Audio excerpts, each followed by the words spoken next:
Hello and welcome to P M's classes. ಈ ವಿಡಿಯೋದಲ್ಲಿ ನಾವು ಆಲ್ರೆಡಿ ಏನು ಚಾಪ್ಟರ್ 1ಗೆ ಸಂಬಂಧಪಟ್ಟಾಗಿ ಚರ್ಚೆಯನ್ನು ಮಾಡಿದ್ವಿ, ಅದನ್ನು ಮುಂದುವರಿಸುವಂಥ ಪ್ರಯತ್ನವನ್ನು ಮಾಡೋಣ. ಇನ್ನು ಯಾವ ಒಂದು ಪರ್ಟಿಕ್ಯುಲರ್ ಆದಂಥ ಕಾನ್ಸೆಪ್ಟ್ನ ಬಗ್ಗೆ ನಾವು ಮೊದಲನ ಅಧ್ಯಾಯದಲ್ಲಿ ತಿಳ್ಕೋಬೇಕು ಅಂತ ಕೇಳಿದಾಗ ಅದನ್ನ ಇಲಾಸ್ಟಿಸಿಟಿ ಆಫ್ ಡಿಮ್ಯಾಂಡ್ ಅನ್ನುವಂಥ ಹೆಸರಿಂದ ನೋಡ್ತಾ ಇದ್ವಿ. ಬೇಡಿಕೆಯ ಸ್ಥಿತಿ ಸ್ಥಾಪಕತ್ವ. ಏನಿದು ಇಲಾಸ್ಟಿಸಿಟಿ ಆಫ್ ಡಿಮ್ಯಾಂಡ್ ಅಂತಂದಾಗ, ಇಲ್ಲಿ ಇಲಾಸ್ಟಿಸಿಟಿ ಅಂತಂದಾಗ ಈ ಥರ ಥಿಂಕ್ ಮಾಡೋಣ ನೋಡಿ. ಈಗ ನಿಮಗೆ ನಾರ್ಮಲ್ ಆಗಿ ಎರಡು ವಸ್ತುಗಳನ್ನ ಕೊಟ್ಟು ಯಾವ ವಸ್ತು ಇಲಾಸ್ಟಿಕ್ ಅಂತ ಕೇಳಿದ್ರೆ ಆಪ್ಷನ್ಸ್ ಏನೇನಿದೆ, ಒಂದು ರಬ್ಬರ್ ಇದೆ, ಸೊ ಇನ್ನೊಂದು ಸ್ಟೀಲ್ ಇದೆ. ಸೊ ಈಗ ಎರಡರಲ್ಲಿ ಯಾವುದು ಇಲಾಸ್ಟಿಕ್ ಅಂತ ಕರಿತೀರಾ ಅಂತ ಕೇಳಿದಾಗ ನೀವು ರಬ್ಬರ್ ಅನ್ನ ಇಲಾಸ್ಟಿಕ್ ಅಂತ ಕರಿತೀರ. ಯಾಕೆ ರಬ್ಬರ್ ಅನ್ನ ಅಥವಾ ಈ ಒಂದು ಪರ್ಟಿಕ್ಯುಲರ್ ಆದಂತ ವಸ್ತುವನ್ನ ನಾವು ಇಲಾಸ್ಟಿಕ್ ಅಂತ ಕರಿತೀವಿ ಅಂತ ಕೇಳಿದಾಗ, ಬಹಳ ಚಿಕ್ಕದಾದಂತ ಒಂದು ಫೋರ್ಸ್ ಅನ್ನ ನಾವು ಇದ್ರ ಮೇಲೆ ಅಪ್ಲೈ ಮಾಡಿದ್ರು ಕೂಡ ಏನಾಗುತ್ತೆ, ಅದರಲ್ಲಿ ಬದಲಾವಣೆ ಆಗುತ್ತೆ, ಅದರ ಡೈಮೆನ್ಷನ್ ಚೇಂಜ್ ಆಗುತ್ತೆ. ಓಕೆ, ಸೊ ಫಾರ್ ಎಕ್ಸಾಂಪಲ್ ಒಂದು ರಬ್ಬರ್ ಬ್ಯಾಂಡ್ ನಿಮ್ಮ ಹತ್ರ ಇದೆ ಅಂತಂದ್ರೆ ಸ್ವಲ್ಪ ಮಟ್ಟಿಗೆ ನೀವೇನಾದ್ರೂ ಅದ್ರ ಮೇಲೆ ಎನರ್ಜಿ ಹಾಕಿದ್ರೆ ಏನ್ ಮಾಡ್ಬೋದು, ಅದನ್ನ ಎಲಾಂಗೇಟ್ ಮಾಡ್ಬೋದು, ಅದಲ್ವಾ? ಅದರ ಡೈಮೆನ್ಷನ್ ಚೇಂಜ್ ಆಗ್ತಿದೆ, ಅದರ ಉದ್ದ ಬದಲಾಗ್ತಾ ಇದೆ. ಅದೇ ಸ್ಟೀಲ್ ಮೇಲೆ ಅಷ್ಟೇ ಪ್ರೆಷರ್ ಅನ್ನ ನೀವು ಹಾಕಿದ್ರೆ ಅದನ್ನ ನೀವು ಏನ್ ಮಾಡೋದಕ್ಕಾಗಲ್ಲ, ಚೇಂಜ್ ಮಾಡೋದಕ್ಕಾಗಲ್ಲ. ಸೊ ಈಗ ಯಾವ ರೀತಿಯ ವಸ್ತುಗಳನ್ನ ಇಲಾಸ್ಟಿಕ್ ಅಂತ ಕರಿತೀವಿ ಅಂತ ಕೇಳಿದಾಗ, ಈ ತರ ನೀವು ಏನು ಒಂದು ಪರ್ಟಿಕ್ಯುಲರ್ ಆದಂತ ಪ್ರೆಷರ್ ಅನ್ನ ಹಾಕ್ತಿರೋ ಅವಾಗ ಅದು ಡೈಮೆನ್ಷನ್ ಅನ್ನ ಚೇಂಜ್ ಮಾಡುತ್ತೆ.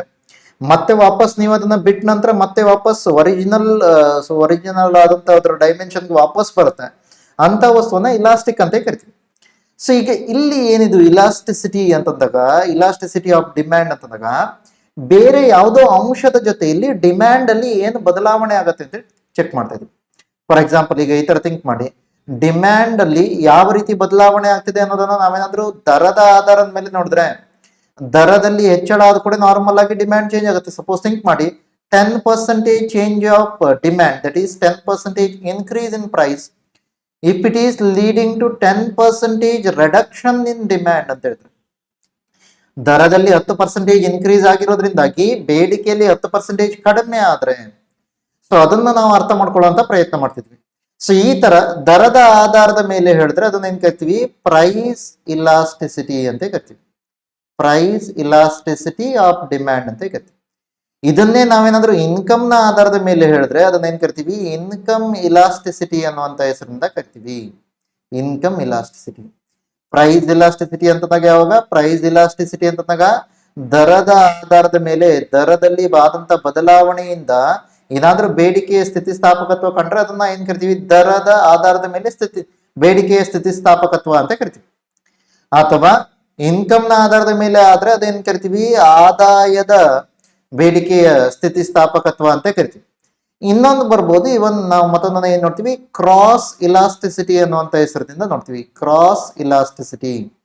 ಓಕೆ, ಕ್ರಾಸ್ ಇಲಾಸ್ಟಿಸಿಟಿ ಇದನ್ನ ಕನ್ನಡದಲ್ಲಿ ಏನ್ ಕರಿಬಹುದು, ಓರೆ ಸ್ಥಿತಿಸ್ಥಾಪಕತ್ವ ಅಂತ ಕರಿಬಹುದು. ಓರೆ ಸ್ಥಿತಿಸ್ಥಾಪಕತ್ವ ಅಂದ್ರೆ ಏನು, ಒಂದು ವಸ್ತುವಿನ ಡಿಮ್ಯಾಂಡ್ ಅಲ್ಲಿ ಆದಂತ ಬದಲಾವಣೆಯಿಂದ ಇನ್ನೊಂದು ವಸ್ತುವಿನ ಡಿಮ್ಯಾಂಡ್ ಅಲ್ಲಿ ಏನು ಬದಲಾವಣೆ ಆಗಿದೆ ಅದನ್ನ ಹೇಳಿದ್ರೆ ಅದನ್ನ ಏನ್ ಕರಿತೀವಿ, cross elasticity. Income elasticity, price elasticity, ಮೂರು ಆ ಒಂದು ಟರ್ಮಿನಾಲಜೀಸ್ ಗೊತ್ತಿರ್ಲಿ.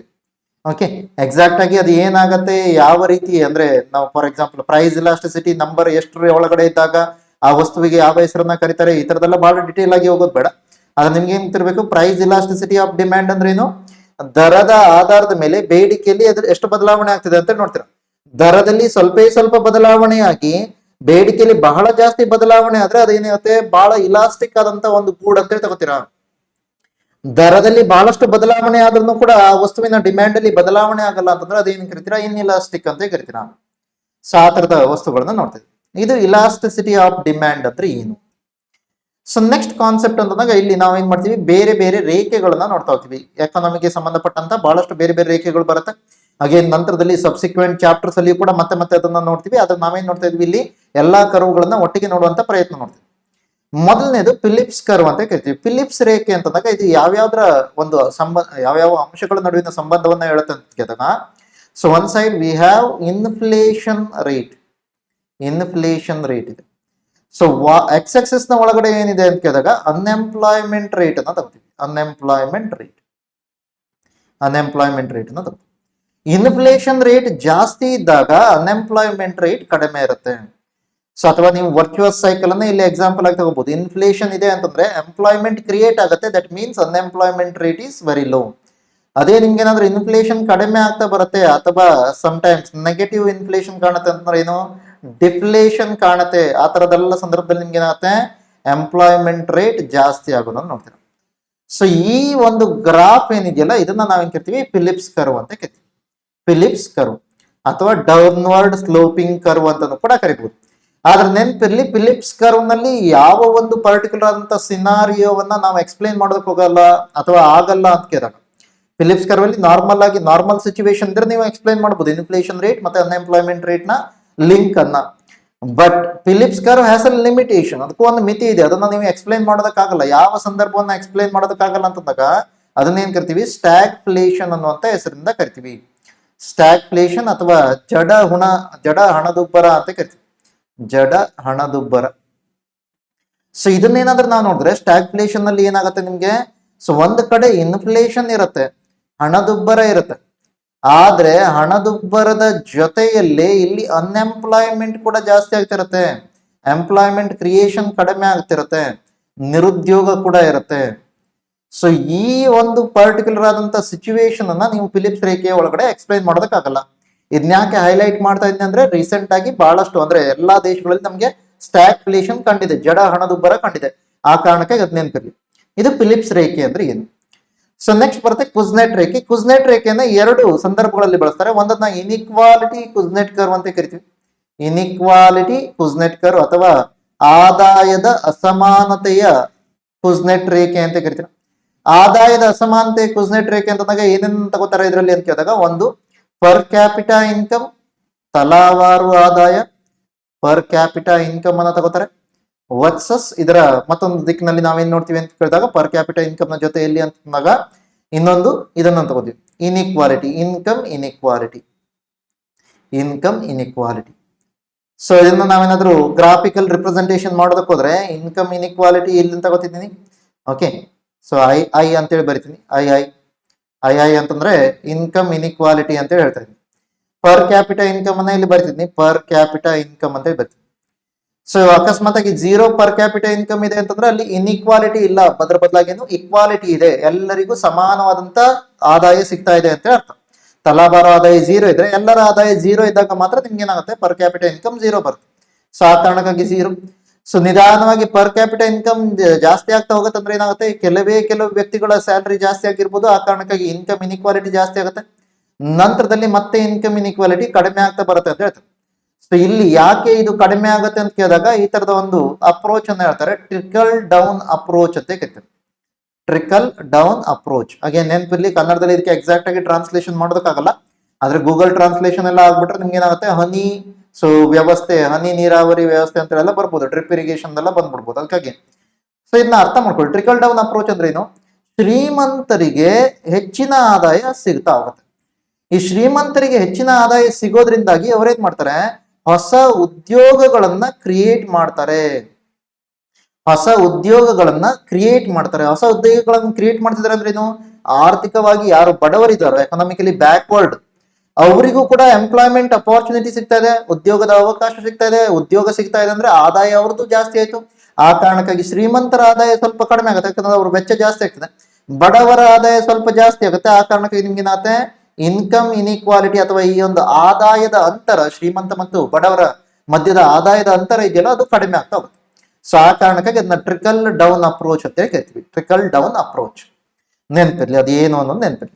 ಓಕೆ, ಸೊ ಇನ್ನೊಂದು ಕುಜ್ನೆಟ್ ರೇಖೆಯನ್ನ ನಾವು ಏನ್ ಕರಿತೀವಿ ಅಂತ ಕೇಳಿದಾಗ, ಇನ್ನೊಂದು ಕುಜ್ನೆಟ್ ರೇಖೆಯನ್ನ ಈ ಹೆಸರಿಂದ ಕರಿತೀವಿ ನೋಡಿ. ಸೊ ಇನ್ನೊಂದು ಕುಜ್ನೆಟ್ ರೇಖೆ ಏನಿಲ್ಲ ಅದನ್ನ ಎನ್ವಿರಾನ್ಮೆಂಟಲ್ ಕುಜ್ನೆಟ್ ಕರ್ವ್ ಅಂತೇಳಿ ಕರಿತೀವಿ, ಎನ್ವಿರಾನ್ಮೆಂಟಲ್ ಕುಜ್ನೆಟ್ ಕರ್ವ್ ಅಥವಾ ಪರಿಸರ ಕುಜ್ನೆಟ್ ರೇಖೆ ಅಂತ ಕರಿತೀವಿ. ಸೊ ಅಗೇನ್ ಪರಿಸರ ಕುಜ್ನೆಟ್ ರೇಖೆಯ ಒಳಗಡೆ ಕೂಡ ಇರೋದು ಸೇಮೆ, ಸೊ ಏನು ಡಿಫ್ರೆನ್ಸ್ ಇಲ್ಲ. ಆದ್ರೆ ಸೊ ಆ ಗ್ರಾಫಿಕಲ್ ರಿಪ್ರೆಸೆಂಟೇಷನ್ ಅದೇ ತರ ಬರುತ್ತೆ.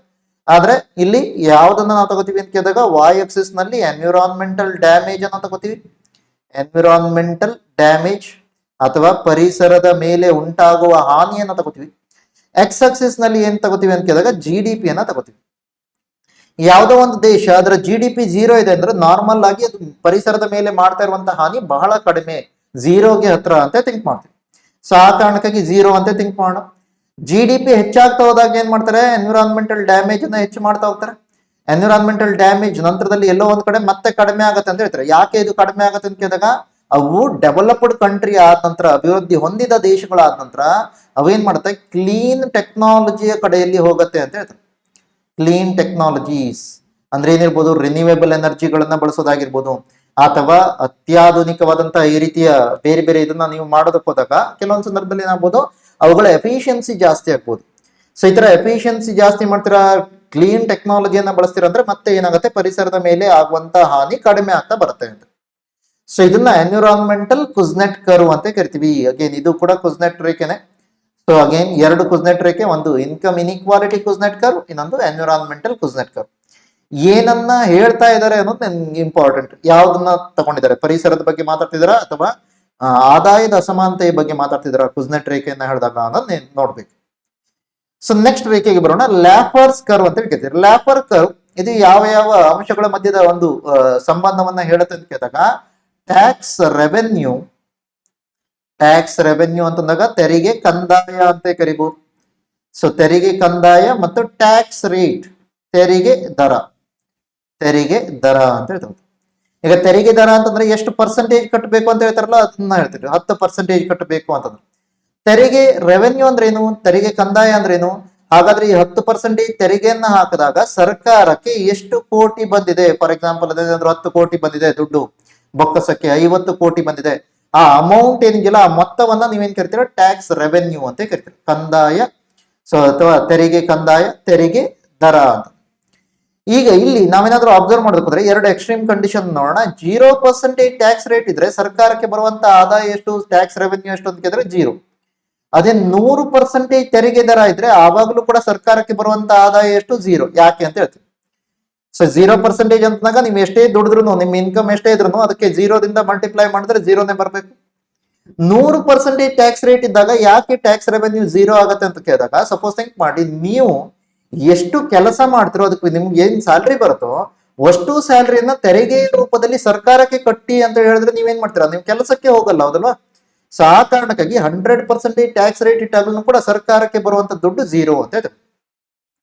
ಸೊ ಆ ಕಾರಣಕ್ಕಾಗಿ ನಿಮ್ಗೆ ಎರಡು ಎಕ್ಸ್ಟ್ರೀಮ್. ಸೊ ಇಲ್ಲಿ ನಾನೇನ್ ತಗೋತೀನಿ, ಟ್ಯಾಕ್ಸ್ ರೇಟ್ ಅನ್ನ ತಗೋತೀನಿ, Y axis tax rate, X axis ನಲ್ಲಿ ಟ್ಯಾಕ್ಸ್ ರೆವೆನ್ಯೂ ಅಂತ ಹೇಳ್ತಾ ಇದ್ದೀನಿ, ಟ್ಯಾಕ್ಸ್ ರೆವೆನ್ಯೂ. ಸೊ ಇದನ್ನ ನಾವೇನಾದ್ರೂ ನೋಡೋದಕ್ಕೋದ್ರೆ ಏನ್ ಬರುತ್ತೆ, ಸೊ ಸಮಥಿಂಗ್ ಈ ತರ ಬರುತ್ತೆ. ಓಕೆ, ಸೊ ಈ ತರದ ಒಂದು ಗ್ರಾಫ್ ಬರುತ್ತೆ. ಟ್ಯಾಕ್ಸ್ 0% ಇದ್ದಾಗ 0 ಬರುತ್ತೆ, ಟ್ಯಾಕ್ಸ್ 100% ಇದ್ದಾಗ 0. ಸೊ ಎಲ್ಲೋ ಒಂದ್ ಕಡೆ ನಿಮ್ಗೆ ಏನಿರುತ್ತೆ, ಮ್ಯಾಕ್ಸಿಮಮ್ ಟ್ಯಾಕ್ಸ್ ಬರುತ್ತೆ ಅಂತ ಹೇಳ್ತೀವಿ, ಮ್ಯಾಕ್ಸಿಮಮ್ ಟ್ಯಾಕ್ಸ್ ಕಲೆಕ್ಷನ್ ಅಂತ. ಓಕೆ, ಸೊ ಕೆಲವೊಂದು ಅಗೇನ್ ನಿಮ್ಗೆ ಇದು ಎಕ್ಸಾಕ್ಟ್ ಆಗಿ ಇದೇ ಪಾಯಿಂಟ್ ಅಲ್ಲಿ ಆಗತ್ತೆ ಅಂತ ಹೇಳೋದಕ್ಕಾಗಲ್ಲ, ಆದ್ರೆ ಈ ತರ ಎಲ್ಲೋ ಒಂದ್ ಕಡೆ ಕಾಣುತ್ತೆ. ಇದನ್ನು ಕೂಡ ನೀವೇನ್ ಹೇಳ್ತೀರಾ, ಇನ್ವರ್ಟೆಡ್ ಯು ಶೇಪ್ ಅಂತ ಕೂಡ ಕರಿತೀರಾ, ಇನ್ವರ್ಟೆಡ್ ಯು.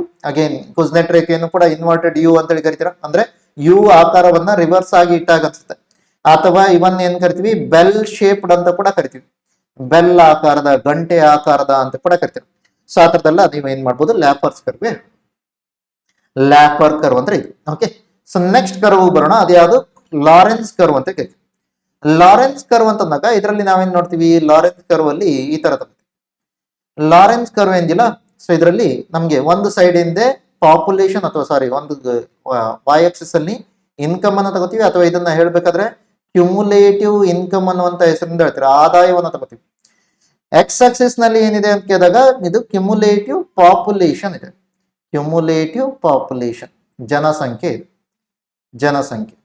ಸೊ ಈಗ ಇಲ್ಲಿ ನಾನು ಎಳೆದಿರುವಂತ ಈ ರೇಖೆ ಏನಿದೆ ಇದನ್ನ ನಾವೇನ್ ಕರಿತೀವಿ, ಪರ್ಫೆಕ್ಟ್ ಇಕ್ವಾಲಿಟಿ ಲೈನ್ ಅಂತ ಕರಿತೀವಿ, perfect equality line, perfect equality line. ಏನಿದ್ರ ಅರ್ಥ, ಪರಿಪೂರ್ಣ ಸಮಾನತೆಯ ರೇಖೆ ಅಂತ ಕರಿತಿರೋದ. ಪರಿಪೂರ್ಣ ಸಮಾನತೆಯ ರೇಖೆ ಅಂತಂದ್ರೆ ಈ ರೇಖೆಯ ಒಳಗಡೆ ಇದ್ರೆ ಎಲ್ಲರ ಹತ್ರ ಸೇಮ್ ಆದಾಯ ಇರುತ್ತೆ ಅಂತೇಳಿ ಅರ್ಥ. ಫಾರ್ ಎಕ್ಸಾಂಪಲ್ ಈ ತರ ಥಿಂಕ್ ಮಾಡಿ, ಒಬ್ಬ ವ್ಯಕ್ತಿಯ ಹತ್ರ 100 ರೂಪಾಯಿ ಇದೆ, ಇಬ್ಬರ ಹತ್ರ ನೀವು ನೋಡೋಕೋದ್ರೆ 200 ರೂಪಾಯಿ ಇದೆ, 3 ಜನರ ಹತ್ರ 300, 10 ಜನರ ಹತ್ರ ನೀವು ಟೋಟಲ್ ಆಗಿ ನೋಡೋದಕ್ಕೋದ್ರೆ 1000, ಎಲ್ಲರ ಹತ್ರ ಈಕ್ವಲ್ ಇದೆ ಅಂತಂದ್ರೆ ಅವಾಗ ನಿಮ್ಗೆ ಏನ್ ಬರುತ್ತೆ, 10% ಜನರ ಹತ್ರ 10% ಸ್ಯಾಲ್ರಿ, 20% ಜನರ ಹತ್ರ 20%, 30% ಜನರ ಹತ್ರ 30% ಸ್ಯಾಲ್ರಿ. ಈ ತರ ನಿಮ್ಗೆ ಏನಾಗುತ್ತೆ, ಫೈನಲ್ ಆಗಿ ಮತ್ತೆ 100% ಜನರ ಹತ್ರ 100% ಸ್ಯಾಲ್ರಿ ಬರಬೇಕು. ಅದನ್ನ ನೀವೇನಂತೀರಾ, ಪರ್ಫೆಕ್ಟ್ ಇಕ್ವಾಲಿಟಿ, ಎಲ್ಲರಿಗೂ ಆದಾಯ ಸೇಮ್ ಇದ್ರೆ ಈ ತರದ ಒಂದು ಸಮಾನತೆಯ ರೇಖೆ ಬರುತ್ತೆ, ಪರಿಪೂರ್ಣ ಸಮಾನತೆಯ ರೇಖೆ. ಆದ್ರೆ ನಿಜ ಜೀವನದಲ್ಲಿ ಈ ತರ ಆಗಲ್ಲ. ನಿಜ ಜೀವನದಲ್ಲಿ ಏನಾಗುತ್ತೆ, ಫಾರ್ ಎಕ್ಸಾಂಪಲ್ ಅಂಬಾನಿ ಅದಾನಿ ಒಬ್ಬರ ಸ್ಯಾಲರಿ ನಮ್ಮಂತ ಕೋಟ್ಯಾಂತರ ಜನರ ಸ್ಯಾಲರಿಗೆ ಈಕ್ವಲ್ ಆಗಿರ್ಬೋದು, ಆಯ್ತಾ? ಸೊ ಆ ಕಾರಣಕ್ಕಾಗಿ ನಿಜ ಜೀವನದಲ್ಲಿ ಆಗಿರಲ್ಲ. ನಿಜ ಜೀವನದಲ್ಲಿ ಏನಾಗುತ್ತೆ ಅಂತ ಕೇಳಿದಾಗ ನಿಮ್ಗೆ ಬಡವರನ್ನ ಮೊದಲು ತಗೋತೀರಲ್ಲಿ, ಪಾಪ್ಯುಲೇಷನ್ ಒಳಗಡೆ ಕೂಡ ಬಡವರನ್ನ ಮೊದಲು ತಗೋತೀರಾ, ಲಾಸ್ಟ್ ಅಲ್ಲಿ ಶ್ರೀಮಂತರನ್ನ ಹಾಗೆ ಇಡ್ತೀರಾ. ಸೊ ಆ ಕಾರಣಕ್ಕಾಗಿ ನಿಮ್ಗೆ ಏನಾಗುತ್ತೆ, ಇಲ್ಲಿ ನಾವೇನಾದ್ರೂ ನಿಜ ಜೀವನದ ರೇಖೆಯನ್ನ ನೋಡೋದಕ್ಕೆ ಹೋದ್ರೆ ಸಮಥಿಂಗ್ ಈ ತರ ಕಾಣುತ್ತೆ. ಸೊ ಈ ರೇಖೆ ಏನಿದೆಯಲ್ಲ, ನಿಜ ಜೀವನದಲ್ಲಿ ಆದಾಯ ಯಾವ ರೀತಿಯಲ್ಲಿ ಡಿಸ್ಟ್ರಿಬ್ಯೂಷನ್ ಆಗಿದೆ, ಹಂಚಿಕೆ ಆಗಿದೆ, ಅದನ್ನ ಹೇಳೋದಕ್ಕೆ ನಾವೇನ್ ತಗೋತೀವಿ, ಲಾರೆನ್ಸ್ ರೇಖೆಯನ್ನ ಹೇಳ್ತೀವಿ, ಲಾರೆನ್ಸ್ ಕರ್ವ್. ಓಕೆ, ಸೊ ನಿಜ ಜೀವನದಲ್ಲಿ ಯಾವ ರೀತಿ ಆಗಿದೆ. ಇನ್ನು ಈ ಬಾರ್ಡರ್ ಲೈನ್ ಇದೆಯಲ್ಲ, ಇದನ್ನ ನಾವೇನ್ ಕರಿತೀವಿ, ಪರ್ಫೆಕ್ಟ್ ಇನ್ಇಕ್ವಾಲಿಟಿ ಕರ್ವ್ ಅಂತ ಕರಿತೀವಿ. ಪರ್ಫೆಕ್ಟ್ ಇನ್ಇಕ್ವಾಲಿಟಿ ಕರ್ವ್ ಅಥವಾ ಪರಿಪೂರ್ಣ ಅಸಮಾನತೆಯ ರೇಖೆ, ಪರಿಪೂರ್ಣ ಅಸಮಾನತೆಯ ರೇಖೆ. ಸೊ ಇವು ಬಹಳ ಇಂಪಾರ್ಟೆಂಟ್ ನೆನಪಲ್ಲಿ. ಓಕೆ, ಲಾರೆನ್ಸ್ ಕರ್ವ್ ಅಂದ್ರೆ ಏನು? ಲಾರೆನ್ಸ್ ಕರ್ವ್ ನಲ್ಲಿ ಈಗ ನಾವೇನ್ ಮಾಡೋದಕ್ಕಾಗಲ್ಲ, ಬೇರೆ ಬೇರೆ ದೇಶಗಳು ಈ ತರ ನಿಮ್ಗೆ ಏನಾದ್ರು ಗ್ರಾಫಿಕಲ್ ರಿಪ್ರೆಸೆಂಟೇಷನ್ ಮಾಡಿದ್ರೆ ಈಸಿಯಾಗಿ ಕಂಪೇರ್ ಮಾಡೋದು ಕಷ್ಟ, ಯಾಕಂದ್ರೆ ಅವುಗಳ ಸ್ಕೇಲ್ ಬೇರೆ ಬೇರೆ ಇರುತ್ತೆ. ಅದಕ್ಕಾಗಿ ಏನ್ ಮಾಡ್ತೀವಿ, ಇದರಿಂದ ನಾವೇನ್ ಮಾಡ್ತೀವಿ, ಒಂದು ಕೋಯಿಫಿಷಿಯಂಟ್ ಅನ್ನ ಡಿರೈವ್ ಮಾಡ್ತೀವಿ. ಆ ಕೋಯಿಫಿಷಿಯಂಟ್ ಅಥವಾ ಸಹಗುಣಕದ ಹೆಸರೇನು, ಗಿನಿ ಕೋಯಿಫಿಷಿಯಂಟ್ ಅಂತ ಕರಿತೀವಿ, ಗಿನಿ ಸಹಗುಣಕ. ಸೊ ಈ ಗಿನಿ ಸಹಗುಣಕ ಏನ್ ಮಾಡ್ತೀವಿ, ಇದರ ಏರಿಯಾವನ್ನ ತಗೋತೀವಿ. ಅಂದ್ರೆ ಪರ್ಫೆಕ್ಟ್ ಇಕ್ವಾಲಿಟಿ ಲೈನ್ ಮತ್ತೆ ಲಾರೆಂಜ್ ರೇಖೆಯ ಮಧ್ಯದಲ್ಲಿ ಎಷ್ಟು ಏರಿಯಾ ಇದೆ ಮತ್ತು ಓವರ್ ಆಲ್ ಏರಿಯಾ ಎಷ್ಟು, ಇದರ ಪರ್ಸೆಂಟೇಜ್ ಎಷ್ಟು ಅಂತ ನೋಡ್ತೀವಿ. ಈ ಗಿನಿ ಕೋಯಿಫಿಷಿಯಂಟ್ ಏನಾದ್ರೂ 0 ಬಂದಿದೆ ಅಂದ್ರೆ ಅರ್ಥ ಏನು, ಲಾರೆಂಜ್ ರೇಖೆ ಪರಿಪೂರ್ಣ ಸಮಾನತೆ ರೇಖೆ ಮೇಲೆ ಇದೆ ಅಂತ ಹೇಳ್ತಾರೆ. ಅಥವಾ ಇನ್ನದರ ಟರ್ಮ್ಸ್ ಏನ್ ಕರಿಬಹುದು, ಅಲ್ಲಿ ಪರ್ಫೆಕ್ಟ್ ಇಕ್ವಾಲಿಟಿ ಇದೆ ಅಂತ ಹೇಳ್ತಾರೆ, ಪರ್ಫೆಕ್ಟ್ ಇಕ್ವಾಲಿಟಿ ಇರೋದನ್ನ ಹೇಳ್ತಾರೆ. ಅದೇ ಲಾರೆಂಜ್ ಕರ್ವ್ ನ ವ್ಯಾಲ್ಯೂ ಅಥವಾ ಸಾರಿ ಗಿನಿ ಕೋಫಿಷಿಯಂಟ್ ನ ವ್ಯಾಲ್ಯೂ ಏನಾದ್ರು 1 ಬಂದಿದೆ ಅಂದ್ರೆ ಅದರ ಅರ್ಥ ಏನು, ಈ ಲಾರೆಂಜ್ ರೇಖೆ ಏನಿಲ್ಲ ಈ ಬಾರ್ಡರ್ ನ ಮೇಲೆ ಇದೆ, 99 ಜನರ ಹತ್ರ ಏನು ದುಡ್ಡಿಲ್ಲ, ಲಾಸ್ಟ್ ಒಬ್ಬನ ಹತ್ರ ಎಲ್ಲಾ ದುಡ್ಡಿದೆ ಅಂತೇಳಿ ಅರ್ಥ ಆಗುತ್ತೆ. ಅದನ್ನ ಏನಾಗುತ್ತೆ ಆದ್ರೆ ಅದು ಪರ್ಫೆಕ್ಟ್ ಇನ್ಇಕ್ವಾಲಿಟಿ ಕರ್ವ್ ಅಂತ ಹೇಳಿ ಆಗುತ್ತೆ, ಪರ್ಫೆಕ್ಟ್ ಇನ್ಇಕ್ವಾಲಿಟಿ. ಓಕೆ, ಸೊ ಅದು ಗಿನಿ ಕೋಯಿಫಿಷಿಯಂಟ್ ನ ಆಧಾರದ ಮೇಲೆ, ಗಿನಿ ಕೋಯಿಫಿಷಿಯಂಟ್ ಅನ್ನ ಯಾವ್ದ್ರ ಆಧಾರದಿಂದ ತೆಗೆದಿದ್ದಾರೆ, ಲಾರೆಂಜ್ ರೇಖೆ ಆಧಾರದಿಂದ ತೆಗೆದಿದ್ದಾರೆ, ಲಾರೆಂಜ್ ರೇಖೆ ಆಧಾರದ ಮೇಲಿಂದಾನೇ ತೆಗೆದಿದ್ದಾರೆ. ಸೊ ಇದು ಲಾರೆಂಜ್ ಕರ್ವ್ ಅಂದ್ರೆ ಏನು, ಲಾರೆಂಜ್ ರೇಖೆ ಅಂದ್ರೆ ಏನು. ಸೊ ಇವುಗಳ ಮೇಲೆಲ್ಲ ಜಾಸ್ತಿ ಕ್ವಶನ್ ಬಂದಿದೆ ನೆನಪು. ಸೊ ನೆಕ್ಸ್ಟ್ ಕರ್ವ್ಗೆ ಬರೋಣ. ಇದೇನು ಎಂಗಲ್ ಕರ್ವ್ ಅಂತ ಕೇಳ್ತಾರೆ. ಅಂದ್ರೆ ನೀವು ಈಗ ಆಲ್ರೆಡಿ ಎಂಗಲ್ಸ್ ಲಾ ಅಂತ ಹೇಳಿ ನೋಡಿದ್ವಲ್ಲ, ಸೊ ಎಂಗಲ್ಸ್ ಲಾಗೆ ಸಂಬಂಧಪಟ್ಟ ಹಾಗೆ ಇರುತ್ತೆ.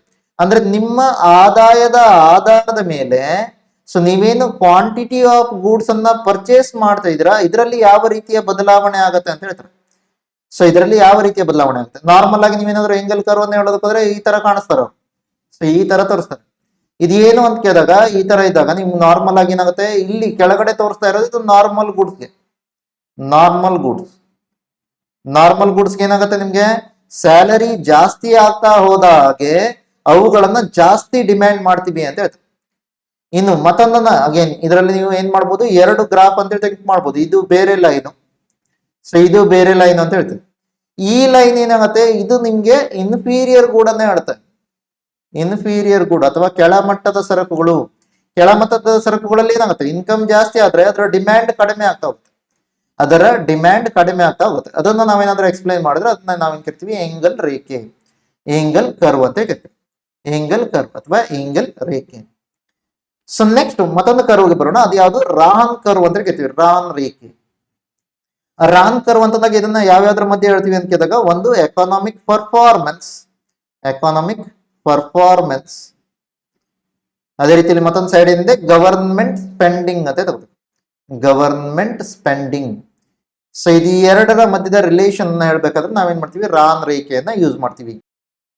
ಸೊ ಈಗ ಇದರಲ್ಲಿ ನಾವೇನ್ ನೋಡ್ತೀವಿ, ಎಕನಾಮಿಕ್ ಪರ್ಫಾರ್ಮೆನ್ಸ್ ಗವರ್ಮೆಂಟ್ ಸ್ಪೆಂಡಿಂಗ್ ಅಂತ ನೋಡ್ತಿದ್ವಿ, ಅದಲ್ಲ ಏನಿದ್ರ ಅರ್ಥ. ಗವರ್ಮೆಂಟ್ ಸ್ಪೆಂಡಿಂಗ್ ಅಂದ್ರೆ ಇಲ್ಲಿ ಏನ್ ತಗೋತಿದ್ದಾರೆ ಅಂತ ಕೇಳಿದಾಗ, GDP-ಯ ಪರ್ಸೆಂಟೇಜ್ ಅಲ್ಲಿ ಗವರ್ಮೆಂಟ್ ಎಷ್ಟನ್ನ ಸ್ಪೆಂಡ್ ಮಾಡ್ತಾ ಇದೆ.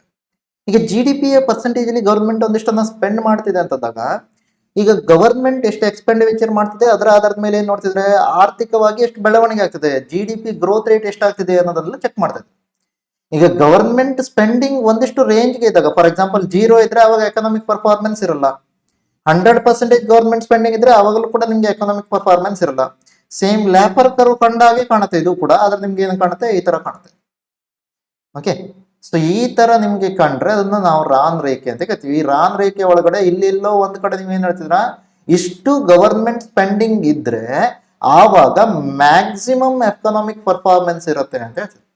ಮ್ಯಾಕ್ಸಿಮಮ್ ಎಕನಾಮಿಕ್ ಪರ್ಫಾರ್ಮೆನ್ಸ್ ಯಾವಾಗಿರುತ್ತೆ, ಸೊ ಒಂದಿಷ್ಟು ಗವರ್ಮೆಂಟ್ ಸ್ಪೆಂಡಿಂಗ್ ಇದ್ರೆ ಯಾವಾಗ ಅದು, ಸೊ ಒಂದಿಷ್ಟು ಆ ಒಂದು ಪರ್ಟಿಕ್ಯುಲರ್ ಆದಂತ ಲಿಮಿಟ್ ನ ಒಳಗಡೆ ತನ್ನ ಸ್ಪೆಂಡಿಂಗ್ ಅನ್ನ ಇಟ್ಕೊಳ್ಳುತ್ತೆ, ಅವಾಗ ಅದೇನಿರುತ್ತೆ ಎಕನಾಮಿಕ್ ಪರ್ಫಾರ್ಮೆನ್ಸ್ ಮ್ಯಾಕ್ಸಿಮಮ್ ಇರುತ್ತೆ.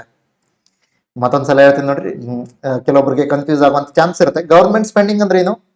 ಸರ್ಕಾರ ಯಾವ ರೀತಿಯ ವೆಚ್ಚಗಳನ್ನ ಮಾಡ್ತಿದೆ. ಫಾರ್ ಎಕ್ಸಾಂಪಲ್, ರೋಡ್ ನ ಕನ್ಸ್ಟ್ರಕ್ಷನ್ ಮಾಡ್ತಾ ಇರ್ಬೋದು, ಡ್ಯಾಮ್ ಗಳನ್ನ ಕನ್ಸ್ಟ್ರಕ್ಟ್ ಮಾಡ್ತಾ ಇರ್ಬೋದು, ಈ ತರದೆಲ್ಲ ಹೇಳ್ತಿದ್ರಲ್ಲ, ಅದೆಲ್ಲ ಗವರ್ಮೆಂಟ್ ಖರ್ಚು ಮಾಡ್ತಾ ಇರೋದು. ಈಗ ಗವರ್ಮೆಂಟ್ ಎಷ್ಟು ಖರ್ಚು ಮಾಡುತ್ತೆ ಅನ್ನೋದ್ರ ಆಧಾರದ ಮೇಲೆ GDP ಬೆಳವಣಿಗೆ ಎಷ್ಟಾಗತ್ತೆ ಅಂತೇಳಿ ನೋಡ್ತಿದ್ರು. ಗವರ್ಮೆಂಟ್ ಸ್ಪೆಂಡಿಂಗ್ ನ ಆಧಾರದ ಮೇಲೆ GDP ಬೆಳವಣಿಗೆ ಎಷ್ಟಾಗತ್ತೆ ಅಂತೇಳಿ ನೋಡ್ತಿದ್ರು. ಈಗ GDP ಬೆಳವಣಿಗೆ ಅದೇನಾಗ್ತಿದೆ, ಗವರ್ಮೆಂಟ್ ಸ್ಪೆಂಡಿಂಗ್ ನ ಆಧಾರದ ಮೇಲೆ ಬದಲಾವಣೆ ಆಗ್ತಿದೆ. ಈಗ ಗವರ್ಮೆಂಟ್ ಏನೂ ಸ್ಪೆಂಡಿಂಗ್ ಮಾಡಿಲ್ಲ ಅಂದ್ರೆ GDP ಬದಲಾವಣೆ ಆಗೋದು ಬಹಳ ಕಡಿಮೆ. ಗವರ್ಮೆಂಟ್ ಒಂದಿಷ್ಟನ್ನ ಸ್ಪೆಂಡ್ ಮಾಡ್ತಾ ಇದೆ ಅಂದ್ರೆ ಅವಾಗ GDP ಗ್ರೋತ್ ಏನಾಗುತ್ತೆ, GDP ಬೆಳವಣಿಗೆ ಇದೆಯಲ್ಲ ಅದು ಹೆಚ್ಚಾಗೋದನ್ನ ನೋಡ್ತೀರಾ. ಅದನ್ನ ಹೇಳ್ತಿದ್ರ, ಈ ಆಪ್ಟಿಮಮ್ ಆದಂತ ಗವರ್ಮೆಂಟ್ ಸ್ಪೆಂಡಿಂಗ್ ಅಲ್ಲಿ ನಿಮ್ಗೆ ಏನಿರುತ್ತೆ, ಮ್ಯಾಕ್ಸಿಮಮ್ ಎಕನಾಮಿಕ್ ಪರ್ಫಾರ್ಮೆನ್ಸ್ ಕಾಣುತ್ತೆ ಅಂತ ಹೇಳ್ತಾರೆ. ಗರಿಷ್ಠ ಆರ್ಥಿಕವಾದಂತ ನಿರ್ವಹಣೆ ಕಾಣೋದು ಎಲ್ಲಿ, ಒಂದಿಷ್ಟು ಗವರ್ಮೆಂಟ್ ಸ್ಪೆಂಡಿಂಗ್ ಅಲ್ಲಿ ಅಂತ ಹೇಳ್ತಾರೆ. ಅದನ್ನ ನಾವೆಲ್ಲಿಂದ ತೆಗಿತೀವಿ ಅಂತ ಕೇಳಿದಾಗ ರಾನ್ ರೇಖೆಯಿಂದ ತೆಗಿತೀವಿ, ರಾನ್ ರೇಖೆ. ಓಕೆ, ಸೊ ಅದು ರಾನ್ ಕರ್ವ್ ಅಂದ್ರೆ ಏನು. ನೆಕ್ಸ್ಟ್ ಬರೋಣ, ವೇಜ್ ಕರ್ವ್ ಅಂತ ಕರಿತೀವಿ. ವೇಜ್ ಕರ್ವ್ ಅಂತನಾಗೇನು, ಇಲ್ಲಿ ಎಕ್ಸ್ ಆಕ್ಸಿಸ್ ನಲ್ಲಿ ನಮ್ಗೆ ಅನ್ಎಂಪ್ಲಾಯ್ಮೆಂಟ್ ಇದೆ. ಅನ್ಎಂಪ್ಲಾಯ್ಮೆಂಟ್ ಅಂದ್ರೆ ಏನು, ನಿರುದ್ಯೋಗ ಅಂತ ಕರಿತಾರೆ. ವೈ ಆಕ್ಸಿಸ್ ಅಲ್ಲಿ ಏನಿದೆ, ವೇಜ್ ಇದೆ. ವೇಜ್ ಅಂದ್ರೆ ಏನು, ಕೂಲಿ ಅಥವಾ ಸೊ ವೇತನ ಅಂತ ಕರಿತೀವಿ. ಈಗ ನೋಡಿ, ಅನ್ಎಂಪ್ಲಾಯ್ಮೆಂಟ್ ಏನಾದ್ರೂ ಬಹಳ ಜಾಸ್ತಿ ಇದ್ರೆ, ಅನ್ಎಂಪ್ಲಾಯ್ಮೆಂಟ್ ಜಾಸ್ತಿ ಇದ್ರೆ ಮೀನಿಂಗು, ಅಲ್ಲಿ ಕೂತ್ಕೊಂಡಿರೋರೆಲ್ಲರೂ ಖಾಲಿ ಇದಾರೆ, ಕೆಲಸನೇ ಇಲ್ಲ ಅವ್ರಿಗೆ. ಈಗ ಕೆಲಸ ಇಲ್ಲದೆ ಇದ್ದಂತ ಸಂದರ್ಭದಲ್ಲಿ ನೀವೇನಾದ್ರೂ ಕೂಲಿ ಜಾಸ್ತಿ ಕೊಡ್ತೀರಾ ಅವ್ರಿಗೆ, ಯಾರಿಗೂ ಕೆಲಸ ಇಲ್ಲ ಅಂದ್ರೆ ಮೀನಿಂಗ್ ಏನು, ನೀವು ಯಾರಿಗಾದ್ರೂ 100 ರೂಪಾಯಿ ಕೊಡ್ತೀರಾ ಅಂದ್ರೂ ಎಲ್ಲ ಬರೋದಕ್ಕೆ ರೆಡಿ ಇದ್ದಾರೆ, ಯಾಕಂದ್ರೆ ಯಾರಿಗೂ ಕೆಲಸ ಇಲ್ಲ, ಉದ್ಯೋಗ ಬೇಕು ಅಂತೇಳಿ ಕಾಯ್ತಾ ಇದ್ದಾರೆ. ಆ ಕಾರಣಕ್ಕಾಗಿ ಅನ್ಎಂಪ್ಲಾಯ್ಮೆಂಟ್ ಜಾಸ್ತಿ ಇದ್ದಾಗ ವೇಜಸ್ ಏನಿರುತ್ತೆ ಕಡಿಮೆ ಇರುತ್ತೆ. ಅದೇ ಅನ್ಎಂಪ್ಲಾಯ್ಮೆಂಟ್ ಕಡಿಮೆ ಇದ್ದಾಗ ನಿಮ್ಗೆ ಏನಾಗುತ್ತೆ, ವೇಜ್ ಜಾಸ್ತಿ ಆಗ್ತಾ ಹೋಗುತ್ತೆ. ಓಕೆ, ಎಲ್ಲರಿಗೂ ಕೆಲಸ ಇದೆ, ಯಾರು ಕೆಲಸ ಬಿಟ್ಟು ಬರೋದಕ್ಕೆ ತಯಾರಿಲ್ಲ, ಅವಾಗ ನೀವೇನ್ ಮಾಡ್ಬೇಕಾಗತ್ತೆ, ಅವ್ರು ಏನಾದ್ರೂ ನಿಮ್ಮ ಕೆಲಸಕ್ಕೆ ಅವ್ರು ಬೇಕು ಅಂತ ಆದ್ರೆ ಅವರಿಗೆ ನೀವು ಹೆಚ್ಚಿನ ಸ್ಯಾಲರಿ ಕೊಡ್ಬೇಕಾಗತ್ತೆ. ಆ ತರದ ಒಂದು ಕರ್ವ್ ಅನ್ನ ನಾವೇನ್ ಕರಿತೀವಿ, ವೇಜ್ ಕರ್ವ್ ಅನ್ನುವಂತ ಹೆಸರಿಂದ ಕರಿತೀವಿ. ವೇಜ್ ಕರ್ವ್ ಅಂತ ನಗದು. ಸೊ ನೆಕ್ಸ್ಟ್ ರೇಖೆಗೆ ಬರೋಣ, ಅದನ್ನ ಏನ್ ಕರಿತೀವಿ, ಬೆವರೇಜ್ ಕರ್ವ್ ಅಂತ ಕರಿತೀವಿ. ಬೆವರೇಜ್ ಕರ್ವ್ ಯಾವ್ದ್ರ ಮಧ್ಯೆ ಒಂದು ಲಿಂಕ್ ಅನ್ನ ಹೇಳುತ್ತೆ ಅಂತ ಕೇಳಿದಾಗ, ಜಾಬ್ ವೇಕೆನ್ಸಿ ಅಂದ್ರೆ ಸೊ ಎಷ್ಟು ಈ ಒಂದು ಉದ್ಯೋಗಕ್ಕೆ ಸಂಬಂಧಪಟ್ಟ ಹಾಗೆ ವೇಕೆನ್ಸಿ ಇದೆ, ಓಪನಿಂಗ್ಸ್ ಇದೆ ಅಂತ ಹೇಳ್ತಾರೆ. ಇನ್ನೊಂದು ಸೈಡ್ ಏನಿದೆ, ಅನ್ಎಂಪ್ಲಾಯ್ಮೆಂಟ್ ರೇಟ್. ಸೊ ಇನ್ನೊಂದು ಕಡೆ ಏನಿದೆ, ಅನ್ಎಂಪ್ಲಾಯ್ಮೆಂಟ್ ರೇಟ್ ಇದೆ. ಅನ್ಎಂಪ್ಲಾಯ್ಮೆಂಟ್ ರೇಟ್ ಇದೆ. ಸಪೋಸ್ ಥಿಂಕ್ ಮಾಡಿ, ಜಾಬ್ ವೇಕೆನ್ಸಿ ಜಾಸ್ತಿ ಇದೆ ಅಂದ್ರೆ ಮೀನಿಂಗ್ ಏನು, ಅನ್ಎಂಪ್ಲಾಯ್ಮೆಂಟ್ ಕಡಿಮೆ ಆಗುತ್ತೆ ಅಂತೇಳಿ ಅರ್ಥ ಹೌದಲ್ವಾ. ಸೊ ಕೈಗಾರಿಕೆಯಲ್ಲೂ ಅಥವಾ ಸೇವಾ ಕ್ಷೇತ್ರದಲ್ಲೂ ಹೆಚ್ಚೆಚ್ಚು ವೇಕೆನ್ಸಿ ಇದೆ ಅಂತಂದ್ರೆ, ಸೊ ಯಾರ್ಯಾರು ಈಗ ಅನ್ಎಂಪ್ಲಾಯ್ಡ್ ಇದಾರೆ ಅವ್ರಿಗೆಲ್ಲ ಕೆಲಸ ಸಿಗೋದಕ್ಕೆ ಸ್ಟಾರ್ಟ್ ಆಯ್ತು ಅಂತೇಳಿ ಅರ್ಥ, ವೇಕೆನ್ಸಿ ಇದೆ ಅಂತಂದ್ರೆ. ಸೊ ಆ ಕಾರಣಕ್ಕಾಗಿ ಅನ್ಎಂಪ್ಲಾಯ್ಮೆಂಟ್ ರೇಟ್ ಕಡಿಮೆ ಇರುತ್ತೆ. ಜಾಬ್ ವೇಕೆನ್ಸಿ ಜಾಸ್ತಿ ಇದ್ದಾಗ ಅನ್ಎಂಪ್ಲಾಯ್ಮೆಂಟ್ ರೇಟ್ ಕಡಿಮೆ. ಸೊ ಜಾಬ್ ವೇಕೆನ್ಸಿ ಏನಾಗುತ್ತೆ, ಅನ್ಎಂಪ್ಲಾಯ್ಮೆಂಟ್ ರೇಟ್ ಜಾಸ್ತಿ ಆಗ್ತಾ ಹೋದಾಗೆ ಜಾಬ್ ವೇಕೆನ್ಸಿ ಕಡಿಮೆ ಆಗ್ತಾ ಹೋಗುತ್ತೆ. ಸೊ ಈ ತರದ ಒಂದು ಕರ್ವ್ ಬಂದ್ರೆ ಅದನ್ನ ನಾವೇನ್ ಕರಿತೀವಿ, ಬೆವರೇಜ್ ಕರ್ವ್ ಅಂತ ಕರಿತೀವಿ. ಬೆವರೇಜ್ ಕರ್ವ್ ಅಂದ್ರೆ ಏನು, ಜಾಬ್ ವೇಕೆನ್ಸಿ ಮತ್ತೆ ಅನ್ಎಂಪ್ಲಾಯ್ಮೆಂಟ್ ರೇಟ್, ಕೆಲಸ ಎಷ್ಟು ನಿರ್ಮಾಣ ಆಗ್ತದೆ ಅದರ ಜೊತೆಯಲ್ಲಿ ನಿರುದ್ಯೋಗದ ದರ ಎಷ್ಟು, ಇದೆರಡರ ಮಧ್ಯದ ಲಿಂಕ್ ಅನ್ನ ಬೆವರೇಜ್ ಕರ್ವ್ ಹೇಳ್ತಾರೆ. ಸೊ ನೆಕ್ಸ್ಟ್ ಕರ್ವ್ ಬರೋಣ, ಆಫರ್ ಕರ್ವ್ ಅಂತ ಕರಿತೀವಿ. ಆಫರ್ ಕರ್ವ್ ಅಂದ್ರೆ ಏನು, ಸೊ ಇಲ್ಲಿ ಆಫರ್ ಅಂತಂದ್ರೆ ಆಕ್ಚುಲಿ ಏನ್ ಹೇಳ್ತಿದ್ರೆ, ಎಕ್ಸ್ಪೋರ್ಟ್ ಅನ್ನ ಹೇಳ್ತಿದ್ರು. Export of good A versus export of good B. Export of good B. Suppose think ಮಾಡಿ, ಇಲ್ಲೇನಾದ್ರೂ ನೀವು ಒಂದು ವಸ್ತುವನ್ನ ಎಷ್ಟು ರಫ್ತು ಮಾಡ್ತಿದ್ರೆ ಅದರ ಆಧಾರದ ಮೇಲೆ ಬೇರೆ ವಸ್ತುವಿನ ರಫ್ತು ಬದಲಾಗತ್ತೆ ಅಂತಂದ್ರೆ ಅದನ್ನ ಹೇಳ್ತಿದ್ವಿ. ಸೊ ಫಾರ್ ಎಕ್ಸಾಂಪಲ್ ಏನಿರ್ಬೋದು ಅಂತ ಕೇಳಿದಾಗ, ಈಗ ಈ ತರ ತಗೋತೀನಿ, ಒಂದ್ ಕಡೆ ನಿಮ್ಗೆ ಟೆಕ್ಸ್ಟೈಲ್ ಅನ್ನ ನೀವು ಒಂದಿಷ್ಟನ್ನ ರಫ್ತು ಮಾಡ್ತೀರಾ, ಜವಳಿ ವಸ್ತುಗಳನ್ನ ಅಥವಾ ವಸ್ತ್ರಗಳನ್ನ ನೀವು ಏನ್ ಮಾಡ್ತೀರಾ, ರಫ್ತು ಮಾಡ್ತೀರಾ. ಇನ್ನೊಂದು ಕಡೆ ಮತ್ತೇನ ರಫ್ತು ಮಾಡ್ತೀರಾ ಅಂತ ಕೇಳಿದಾಗ, ಐರನ್ ಅನ್ನ ರಫ್ತು ಮಾಡ್ತೀರಾ ಅಂತ ಥಿಂಕ್ ಮಾಡಿ, ಕಬ್ಬಿಣವನ್ನ ರಫ್ತು ಮಾಡ್ತೀರಾ ಅಂತ. ಸೊ ಈಗ ಜವಳಿ ಎಷ್ಟನ್ನ ನೀವು ರಫ್ತು ಮಾಡ್ತಿದ್ರ, ಅದರ ಜೊತೆಯಲ್ಲಿ ಕಬ್ಬಿಣದ ರಫ್ತಿನಲ್ಲಿ ಎಷ್ಟು ಬದಲಾವಣೆ ಆಗ್ತದೆ, ಇದನ್ನ ಅರ್ಥ ಮಾಡ್ಕೊಳ್ಳುವಂತ ಪ್ರಯತ್ನ. ಓಕೆ, ಸೊ ಇವೆರಡರ ಮಧ್ಯೆ ಇರುವಂತಹ ಲಿಂಕ್ ಅನ್ನ ಅರ್ಥ ಮಾಡ್ಕೊಳ್ಳುವಂತ ಪ್ರಯತ್ನ ಮಾಡ್ತೀವಿ. ಫಾರ್ ಎಕ್ಸಾಂಪಲ್ ನಾರ್ಮಲ್ ಆಗಿ ಏನಿರುತ್ತೆ, so export of A export of B ಇದು ಎರಡು 0 ಇದೆ ಅಂತಂದ್ರೆ ಈ ತರ ಏನೋ ಕಾಣುತ್ತೆ. ಸೊ ಇವೆರಡು ಕೂಡ ನಿಮ್ಗೆ ಏನಾಗ್ತಾ ಹೋಗ್ಬೋದು, ಜಾಸ್ತಿ ಆಗ್ತಾ ಹೋಗ್ಬೋದು. ಸೊ ಈ ತರ ಒಂದು ಕರ್ವ್ ಏನ್ ಬರುತ್ತೆ ಅದನ್ನ ನಾವೇನ್ ಕರಿತೀವಿ, ಆಫರ್ ಕರ್ವ್ ಅಂತ ಕರಿತೀವಿ. ಆಫರ್ ಕರ್ವ್, ಅಥವಾ ಇದು ಸ್ವಲ್ಪ ನಿಮ್ಗೆ ಏನಾಗ್ಬೋದು, ಸೊ ಈ ತರ ಬೆಂಡ್ ಆಗಿ ಕೂಡ ಬರ್ಬೋದು ಅಥವಾ ಕರ್ವ್ ಆಗಿ ಕೂಡ ಕಾಣ್ಬೋದು ನಿಮ್ಗೆ ಈ ತರ. ಓಕೆ, ಸ್ಟ್ರೇಟ್ ಆಗಿ ಬರುತ್ತೆ ಅಂತ ಹೇಳೋದಕ್ಕಾಗಲ್ಲ, ಅದ್ರ ಕರ್ವ್ ಆಗಿ ಕೂಡ ಕಾಣ್ಬೋದು. ಸೊ ಈ ತರ ಕೂಡ ನಿಮ್ಗೆ ಏನ್ ಕಾಣ್ಬೋದು, ಆಫರ್ ಕರ್ವ್ ಕಾಣ್ಬೋದು. ಅದ್ರ ಆಫರ್ ಕರ್ವ್ ಯಾವ್ದಕ್ಕೆ ಸಂಬಂಧಪಟ್ಟಿದೆ, ಅಂತಾರಾಷ್ಟ್ರೀಯ ವ್ಯವಹಾರಗಳಿಗೆ ಸಂಬಂಧಪಟ್ಟಿದೆ. ಇಂಟರ್ನ್ಯಾಷನಲ್ ಟ್ರೇಡ್, ಅಂತಾರಾಷ್ಟ್ರೀಯ ವ್ಯವಹಾರದಲ್ಲಿ ಎರಡು ಬೇರೆ ಬೇರೆ ವಸ್ತುಗಳನ್ನ ಒಬ್ಬ ವ್ಯಕ್ತಿ ರಫ್ತು ಮಾಡ್ತಾ ಇದ್ದಾನೆ ಎರಡು ವಸ್ತುಗಳನ್ನ ಅಂದ್ರೆ ಯಾವ ವಸ್ತುಗಳನ್ನ ಎಷ್ಟನ್ನ ಅವನು ರಫ್ತು ಮಾಡ್ಬೋದು ಅದನ್ನ ಹೇಳಿದ್ರೆ ಅದನ್ನ ಕರಿತೀವಿ ಆಫರ್ ಕರ್ವ್ ಅಂತ ಕರಿತೀವಿ, ಆಫರ್ ಕರ್ವ್. ಸೊ ನೆಕ್ಸ್ಟ್ ಬರೋಣ, ಅಗೇನ್ ಜೆ ಕರ್ವ್. ಇದನ್ನ ನಾವು ಏನ್ ಮಾಡ್ಬಿಟ್ಟಿದೀವಿ, ಸೊ ಇಲ್ಲಿ ಟ್ರಾನ್ಸ್ಲೇಟ್ ಆಗ್ಬೇಕಾದ್ರೆ ಸರಿಯಾಗಿಲ್ಲ. ಸೊ ಇದೇನು ಜೆ ರೇಖೆ ಅಂತ ಕರಿತೀರ, J curve. So J curve ಅಂದ್ರೆ ಏನು, ನಿಮ್ಗೆ ನಾರ್ಮಲ್ ಜೆ ಅನ್ನ ಬರಿಬೇಕಾದ್ರೆ ಈ ತರ ಕಾಣುತ್ತದಲ್ಲ, ಜೆ ಅಂತಂದಾಗ ಸಮಥಿಂಗ್ ಈ ತರ ಕಾಣುತ್ತೆ ಜೆ. ಇದನ್ನ ನೀವೇನಾದ್ರೂ ಕ್ಯಾಪಿಟಲ್ ಲೆಟರ್ ಅಲ್ಲಿ ಬರೆದ್ರೆ ಈ ತರ ಕಾಣುತ್ತೆ. ಸೊ ಇದರ ಅರ್ಥ ಏನು ಅಂತಂದಾಗ, ನಾರ್ಮಲ್ ಆಗಿ ನಾವು ಯಾವಾಗ ಅದನ್ನು ದುಡ್ಡನ್ನ ಡಿಪ್ರಿಶಿಯೇಟ್ ಮಾಡಿದ್ರೆ, so if there is a depreciation of rupee ಅಂತ ಕರಿತೀರ, ಅಥವಾ ನಾಣ್ಯದ ಮೌಲ್ಯದಲ್ಲಿ ಸವಕಳಿ ಆದರೆ, ಅಥವಾ ಡಿವ್ಯಾಲ್ಯೂಯೇಷನ್ ಆದ್ರೆ, ಅಪಮೌಲ್ಯೀಕರಣ ಆದಂತ ಸಂದರ್ಭ ಅಂತಂದ್ರೆ, ಈ ತರದ ಸಂದರ್ಭದಲ್ಲಿ ನಿಮ್ಗೇನಾಗತ್ತೆ, ಸೊ ಮೊದಲು ಈ ಡಿಪ್ರಿಸಿಯೇಷನ್ ಯಾಕೆ ಮಾಡ್ತೀವಿ ಅಂತ ಕೇಳಿದಾಗ, ರಫ್ತು ಜಾಸ್ತಿ ಮಾಡಿಸ್ಬೇಕು ಅನ್ನೋ ಕಾರಣಕ್ಕಾಗಿ ಡಿಪ್ರಿಸಿಯೇಷನ್ ಮಾಡ್ತೀವಿ ಅಥವಾ ಡಿವ್ಯಾಲ್ಯೂಯೇಷನ್ ಮಾಡ್ತೀವಿ.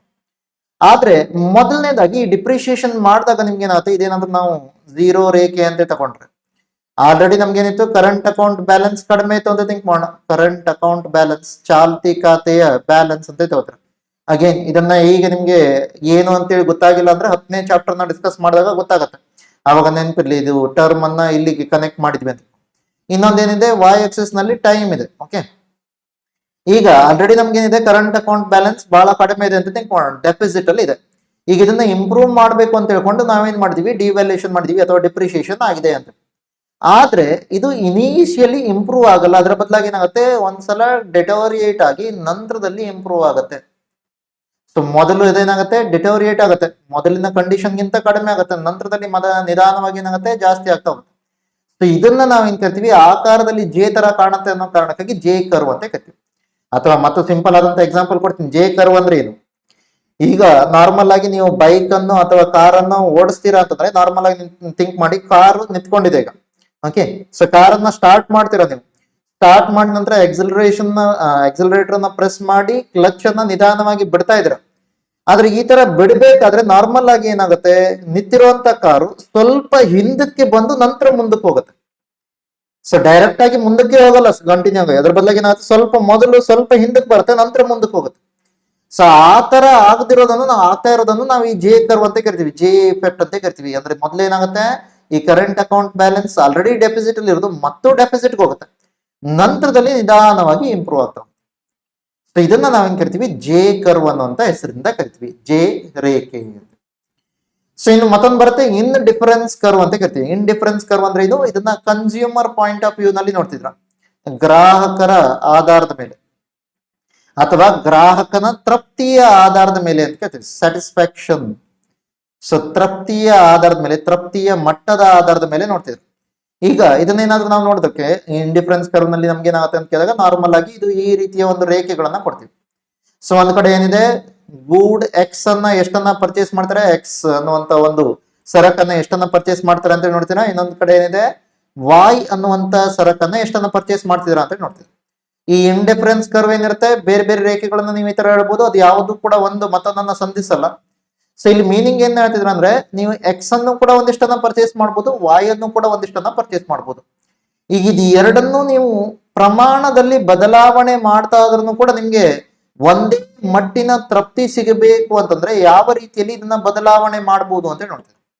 ಒಂದೇ ರೀತಿಯ ತೃಪ್ತಿ ಸಿಗಬೇಕು ಅಂದ್ರೆ, ಒಬ್ಬ ಕನ್ಸ್ಯೂಮರ್ ಆಗಿ, ಗ್ರಾಹಕನಾಗಿ ನನಗೆ ಎಕ್ಸ್ ವಸ್ತುವನ್ನ ಎಷ್ಟು ಕೊಳ್ಬೇಕು, ವಾಯ್ ವಸ್ತುವನ್ನ ಎಷ್ಟು ಕೊಳ್ಬೇಕು, ಅದರ ಕಾಂಬಿನೇಷನ್ ಏನಿಲ್ಲ ಅದನ್ನ ನಾವೇನ್ ಕರಿತೀವಿ, ಅದನ್ನ ಇಂಡಿಫರೆನ್ಸ್ ಕರ್ವ್ ನಲ್ಲಿ ತೋರಿಸ್ತೀವಿ. ಅಂದ್ರೆ ಮೀನಿಂಗ್ ಏನು, ಇದನ್ನ ಎಷ್ಟೇ ಬೇಕಾದ್ರೂ ಕೊಳ್ಳಿ ನೀವು, ಎಕ್ಸ್ ವಸ್ತುವನ್ನ ವಾಯ್ ವಸ್ತುವನ್ನ, ಇದರಿಂದ ಗ್ರಾಹಕನ ತೃಪ್ತಿಯ ಮೇಲೆ ಯಾವುದೇ ಬದಲಾವಣೆ ಆಗ್ತಾ ಇಲ್ಲ ಅಂತಂದ್ರೆ ಅದನ್ನ ನಾವೇನ್ ಕರಿತೀವಿ, ಇಂಡಿಫರೆನ್ಸ್ ಕರ್ವ್.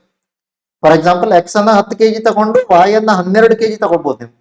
ಎಕ್ಸ್ ಅನ್ನ 12 kg ತಗೊಂಡು ವಾಯ್ ಅನ್ನ 10 kg ತಗೊಳ್ಬಹುದು. ಈ ತರದ ಕಾಂಬಿನೇಷನ್ ಹೇಳ್ತಿದ್ರ. ಆದ್ರೆ ಆ ತರ ತಕೊಂಡಾಗ ಯಾವಾಗಲೂ ಕೂಡ ಗ್ರಾಹಕನಿಗೆ ಏನಾಗ್ತಿಲ್ಲ, ತೃಪ್ತಿಯ ಮಟ್ಟದಲ್ಲಿ ಬದಲಾವಣೆ ಆಗ್ತಾ ಇಲ್ಲ. So there is no change in satisfaction level. ಅಂದ್ರೆ ಸ್ಯಾಟಿಸ್ಫ್ಯಾಕ್ಷನ್ ಆಗ್ತಾ ಇರುತ್ತೆ, ಆದ್ರೆ ಈ ಬೇರೆ ಬೇರೆ ಕಾಂಬಿನೇಷನ್ ಅಲ್ಲಿ ಕೂಡ ಒಂದೇ ಲೆವೆಲ್ ನ ಸ್ಯಾಟಿಸ್ಫ್ಯಾಕ್ಷನ್ ಇರುತ್ತೆ ಅಂತಂದ್ರೆ ಅದನ್ನ ನಾವೇನ್ ಕರಿತೀವಿ, ಇಂಡಿಫರೆನ್ಸ್ ಕರ್ವ್ ಅಂತ ಕರಿತೀವಿ. ಇಂಡಿಫರೆನ್ಸ್ ರೇಖೆ, ಇಂಡಿಫರೆನ್ಸ್ ಕರ್ವ್. ಸೊ ಇವು ಕೆಲವೊಂದು ರೇಖೆಗಳು. ಓಕೆ, ಸೊ ಕೆಲವೊಂದು ರೇಖೆಗಳನ್ನ ಕವರ್ ಮಾಡಿದ್ವಿ. ಅಟ್ಲೀಸ್ಟ್ ಅದು ಯಾವುದಕ್ಕೆ ಸಂಬಂಧಪಟ್ಟಿದೆ ಅನ್ನೋದಾದ್ರೂ ಗೊತ್ತಿದೆ.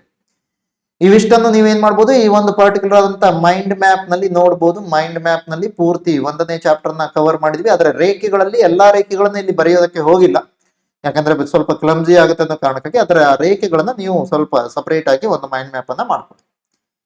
ಸೊ ಇದಿಷ್ಟು ನಮ್ಗೆ ಮೊದಲನೇ ಚಾಪ್ಟರ್. ಸೊ ಇವಿಷ್ಟು ಮೊದಲನೇ ಚಾಪ್ಟರ್. ಇಲ್ಲಿಗೆ ಮೊದಲನೇ ಚಾಪ್ಟರ್ ಮುಗಿಸಿದೀವಿ. ಸೊ ಈ 3 ವಿಡಿಯೋಗಳಲ್ಲಿ ನಿಮ್ಗೆ ಏನಾಗಬೇಕು, ಕ್ಲಿಯರ್ ಆಗಿ ಈ ಒಂದು ಥಿಯರಿ ಅರ್ಥ ಆಗ್ಬೇಕು. ನೆಕ್ಸ್ಟ್ ವಿಡಿಯೋ ಅಂದ್ರೆ 4ನೇ ವಿಡಿಯೋ, ಫಸ್ಟ್ ಚಾಪ್ಟರ್ ನ 4ನೇ ವಿಡಿಯೋ ಏನಾಗುತ್ತೆ, ಅದು ಮಲ್ಟಿಪಲ್ ಚಾಯ್ಸ್ ಕ್ವಶನ್ಸ್ ಗಳನ್ನ ನೋಡ್ತಾ ಹೋಗೋಣ. ಧನ್ಯವಾದಗಳು ಜಾಯ್ನ್ ಆಗಿದ್ದಕ್ಕೆ. ಮತ್ತೆ ಸಿಗೋಣ ನೆಕ್ಸ್ಟ್ ವಿಡಿಯೋದಲ್ಲಿ. ಅಲ್ಲಿ ತನಕ ಎಲ್ಲರೂ ಕೂಡ ಆರಾಮಾಗಿರಿ. Take care, bye and see you. ನಮಸ್ಕಾರ ಗೆಳೆಯರೆ. ಈ ಒಂದು ವಿಡಿಯೋದ ಒಳಗಡೆ ನಾವು ಆಲ್ರೆಡಿ ಇಂಟ್ರೊಡಕ್ಷನ್ ಟು ಎಕನಾಮಿಕ್ಸ್ ಅನ್ನುವಂಥ ಫಸ್ಟ್ ಚಾಪ್ಟರ್ನ ಏನು ಕಂಪ್ಲೀಟ್ ಮಾಡಿದ್ವಿ, ಅದರ ಬೇಸಿಸ್ನ ಮೇಲೆ ಯಾವ್ಯಾವ ರೀತಿಯ ಪ್ರಶ್ನೆಗಳು ಬಂದಿದೆ ಅನ್ನೋದನ್ನ ನೋಡ್ತಾ ಹೋಗೋಣ. ಅಗೇನ್ ಕೆಲವೊಂದು ಪ್ರಶ್ನೆಗಳನ್ನ ಮಾತ್ರ ನಾನು ಇಲ್ಲಿ ತಗೊಳ್ಳೋದಕ್ಕಾಗತ್ತೆ, ಎಲ್ಲಾ ಪ್ರಶ್ನೆಗಳನ್ನ ತೆಗೆದುಕೊಳ್ತೀನಿ ಅಂತ ಹೇಳೋದಕ್ಕಾಗಲ್ಲ. ಆದರೆ ಕೆಲವೊಂದು ಎಕ್ಸಾಂಪಲ್ಗಳನ್ನ ಅದನ್ನು ನಿಮ್ಮ ಮುಂದೆ ತರುವಂತ ಪ್ರಯತ್ನವನ್ನ ಮಾಡ್ತೀನಿ. ಅದರಲ್ಲಿ ಕೂಡ ಸ್ವಲ್ಪ ಡಿಫಿಕಲ್ಟಿ ಲೆವೆಲ್ ಜಾಸ್ತಿ ಇರುವಂತ ಪ್ರಶ್ನೆಗಳನ್ನ ನೋಡ್ತಾ ಹೋಗೋಣ. ಇಲ್ಲಿ ಪ್ರಶ್ನೆಗಳನ್ನ ಎಲ್ಲೆಲ್ಲಿಂದ ತೆಗೆದುಕೊಂಡಿದ್ದೀನಿ ಅಂತ ಕೇಳಿದಾಗ, ಹಳೆಯ KS ಎಕ್ಸಾಮ್ಗೆ ಸಂಬಂಧಪಟ್ಟ ಹಾಗೆ ತೆಗೆದುಕೊಂಡಿದ್ವಿ. ಅದರ ಜೊತೆಲಿ ಗ್ರೂಪ್ ಸಿ ಎಕ್ಸಾಮ್ಗಳನ್ನ ಏನ್ ಕ್ವಶನ್ಗಳನ್ನ ಕೇಳ್ತಾ ಇದ್ವಿ, ಆ ಒಂದು ಗ್ರೂಪ್ ಸಿ ಎಕ್ಸಾಮ್ ನ ಕ್ವಶನ್ಸ್ಗಳಿಂದ ಅಂದ್ರೆ KPSC ಇಂದ ಇವೆರಡರಿಂದ ನಾವು ಕ್ವಶನ್ಗಳನ್ನ ತೆಗೆದುಕೊಂಡಿದ್ವಿ. UPSC ಇಂದ ಕೂಡ ಕ್ವಶನ್ಸ್ಗಳನ್ನ ತಗೋತಿದ್ವಿ. UPSC ಇಂದ ಸಿವಿಲ್ ಸರ್ವಿಸ್ ಎಕ್ಸಾಮಿನೇಷನ್ ಏನ್ ನಡೆದಿದೆಯಲ್ಲ, ಅವುಗಳಲ್ಲಿ ಕೇಳಲಾಗಿರುವಂತಹ ಪ್ರಶ್ನೆಗಳನ್ನ ತೆಗೆದುಕೊಳ್ತೀವಿ. ಸೊ ಆಕ್ಚುಲಿ ಬಹಳ ಜಾಸ್ತಿ ಅಂತೂ ಈ ಇಂಟ್ರೊಡಕ್ಷನ್ ಟು ಎಕನಾಮಿಕ್ಸ್ ಚಾಪ್ಟರ್ ನಲ್ಲಿ ಬರಲ್ಲ, ಆದ್ರೆ ಕೆಲವೊಂದು ಪ್ರಶ್ನೆಗಳು ಬಹಳ ಸಿಂಪಲ್ ಆಗಿರುತ್ತೆ. ಅದನ್ನ ಹೇಗೆ ಟ್ಯಾಕಲ್ ಮಾಡೋದು ಅನ್ನೋದಾದ್ರೂ ಇದರಿಂದ ನಾವು ನೋಡೋಣ. ಮೊದಲನೇ ಪ್ರಶ್ನೆ ನೋಡಿ. ಮೊದಲನೇ ಪ್ರಶ್ನೆ ಏನ್ ಕೇಳ್ತದೆ, ಪಟ್ಟಿ 1 ಮತ್ತೆ ಪಟ್ಟಿ 2 ಹೊಂದಿಸಿ ಅಂತ ಕೇಳ್ತೀವಿ. Match list 1 with list 2. ಪಟ್ಟಿ 1 ಕೆಲವೊಂದು ಗೂಡ್ಸ್ಗಳು ಅಥವಾ ಸರಕುಗಳ ಹೆಸರುಗಳನ್ನ ಕೊಟ್ಟಿದ್ದಾರೆ, ಅದು ಯಾವ ರೀತಿಯ ಸರಕುಗಳು ಅನ್ನೋದನ್ನ ಕೇಳಿದ್ದಾರೆ. ಸೊ ಈಗ ನೀವೇನಾದ್ರೂ ಇದನ್ನ ಅಬ್ಸರ್ವ್ ಮಾಡೋದಕ್ಕೆ ಹೋದ್ರೆ, ಮೊದಲನೇದಾಗಿ ರಾಗಿ ಮತ್ತೆ ಜೋಳ ಇದೆ ಹೌದಾ, ರಾಗಿ ಮತ್ತೆ ಜೋವಾರ್ ಇದೇನು, ಇದು ಜೀವನಕ್ಕೆ ಅವಶ್ಯಕವಾದಂತ ವಸ್ತುಗಳು, ಯಾಕಂದ್ರೆ ಆಹಾರ ಪದಾರ್ಥಗಳು ಹೌದಲ್ಲ. ಹಾಗೇನು ಇದು ನಿಮ್ಗೆ ಗೊತ್ತಿಲ್ಲ ಅಂತಂದ್ರೆ ಬಿಡ. ಸೊ ಚಿನ್ನ ಮತ್ತು ವಜ್ರ ನಾರ್ಮಲ್ ಆಗಿ ಏನು ವಿಲಾಸಿ ಸರಕುಗಳು ಹೌದಾ, ಚಿನ್ನ ಮತ್ತು ವಜ್ರ ವಿಲಾಸಿ ಸರಕುಗಳು. ರಾಗಿ ಮತ್ತು ಜೋಳ ಜೀವನಾಗತ್ಯ ಅಥವಾ ನೆಸೆಸರಿ ಗೂಡ್ಸ್ ಅಂತ ಕರಿತೀವಿ, ಲಕ್ಸುರಿ ಗೂಡ್ಸ್. ವಾಟರ್ ಮತ್ತೆ ಏರ್ ಇದೆರಡನ್ನು ನೀವು ನೋಡೋದಕ್ಕೋದ್ರೆ, ನೀರು ಮತ್ತು ಗಾಳಿ ಏನು, ಇದನ್ನ ಏನ್ ಹೇಳಿದೆ, ಅಪಾರ್ಚುನಿಟಿ ಕಾಸ್ಟ್ ಬಹಳ ಕಡಿಮೆ ಇರುತ್ತೆ ಅಥವಾ 0 ಇರುತ್ತೆ, ಅದಕ್ಕಾಗಿ ಇದನ್ನ ಫ್ರೀ ಗೂಡ್ಸ್ ಅಂತ ಕರಿತೀವಿ ಅಂತ. ನೀರು ಮತ್ತು ಗಾಳಿ ಮುಕ್ತ ಸರಕುಗಳು. ಇನ್ನು ಪೀಠೋಪಕರಣಗಳು, ಫ್ಯಾನ್ಗಳು, ಫರ್ನಿಚರ್ ಮತ್ತೆ ಫ್ಯಾನ್ಸ್ ಇವೆಲ್ಲ ಏನಾಗುತ್ತೆ, ಕನ್ಸ್ಯೂಮರೇ ಬಳಸುವಂತ ವಸ್ತುಗಳು, ಆದ್ರೆ ದೀರ್ಘಕಾಲ ಬಾಳಿಕೆ ಬರುತ್ತೆ ಅನ್ನೋ ಕಾರಣಕ್ಕಾಗಿ ಅದನ್ನೇನ್ ಕರಿತೀವಿ, ಕನ್ಸ್ಯೂಮರ್ ಡ್ಯೂರೇಬಲ್ಸ್ ಅನ್ನುವಂತ ಹೆಸರಿಂದ ಕರಿತೀವಿ ಅಂತ ಹೇಳಿ. ಅಂದ್ರೆ ಏನಾಗಬೇಕಾಯ್ತು, 1C 2A 3D ಮತ್ತೆ 4B. ಹೌದಾ. ಅಕಸ್ಮಾತ್ ಆಗಿ ನಿಮ್ಗೆ ಇವಿಷ್ಟು ಗೊತ್ತಿಲ್ಲ ಅಂದ್ರೆ ಅಟ್ಲೀಸ್ಟ್ ಯಾವ್ದಾದ್ರು ಒಂದು ಗೊತ್ತಿದ್ರು ಕೆಲವೊಂದು ಸಂದರ್ಭದಲ್ಲಿ ಆನ್ಸರ್ ಮಾಡ್ಬೋದು. ರಾಗಿ ಮತ್ತು ಜವಾರ್ ಇದು ನೆಸೆಸರಿ ಗೂಡ್ಸ್ ಅಂದ್ರೆ ನೀವೇನಾದ್ರೂ ಅಬ್ಸರ್ವ್ ಮಾಡ್ತೀರಂದ್ರೆ 1C ಇರೋದು ಒಂದೇ ಒಂದು ಆಪ್ಷನ್ ಅದಲ್ವಾ. ಸೊ ಆ ಕಾರಣಕ್ಕಾಗಿ ಇದು ಸರಿಯಾದಂತ ಉತ್ತರ CADB. ಓಕೆ, ಸೊ ಕ್ಲಿಯರ್ ಆಗಿ ಅರ್ಥ ಆಗ್ಬೇಕು ಹೇಗೆ ಈ ಕ್ವಶನ್ಸ್ ಗಳಿಗೆ ಆನ್ಸರ್ ಮಾಡ್ಬೇಕು. ಸೊ ನೆಕ್ಸ್ಟ್, ಸಾರ್ವಜನಿಕ ವಸ್ತುಗಳ ಅನುಭೋಗಿಕೆಯು the consumption of public goods is ಅಂತ ಕೇಳಿದ್ರೆ, ಪಬ್ಲಿಕ್ ಗೂಡ್ಸ್ ಅಂದ ಕೂಡಲೇ ನಿಮ್ಗೆ ನೆನ್ಪು ಬರ್ಬೇಕಾಗಿರೋದೇನು, ಒಂದು ನಾನ್ ಎಕ್ಸ್ಕ್ಲೂಡೆಬಲ್ ಇನ್ ನೇಚರ್, ಇದನ್ನ ಹೊರಗಿಡಲಾಗಲ್ಲ. ಅದರ ಜೊತೆಯಲ್ಲಿ it is also non rivalrous in nature ಅಂತ ತಗೋತೀರ. ಪೈಪೋಟಿ ಇಲ್ಲದಿರುವುದು, ನಾನ್ ರಿವಲ್ರಸ್ ನಾನ್ ಎಕ್ಸ್ಕ್ಲೂಡೆಬಲ್, ನಾನ್ ರಿವಲ್ ನಾನ್ ಎಕ್ಸ್ಕ್ಲೂಡೆಬಲ್, ಇದು ಸರಿಯಾದಂತ ಉತ್ತರ. ಪ್ರತಿಸ್ಪರ್ಧಿ ಕೂಡ ಅಲ್ಲ, ಅದರ ಜೊತೆಲಿ ಯಾರನ್ನು ಕೂಡ ನೀವು ಹೊರಗಿಡುವ ಹಾಗೂ ಇಲ್ಲ. ಸೊ ಇದು ಆನ್ಸರ್ ಆಗುತ್ತೆ.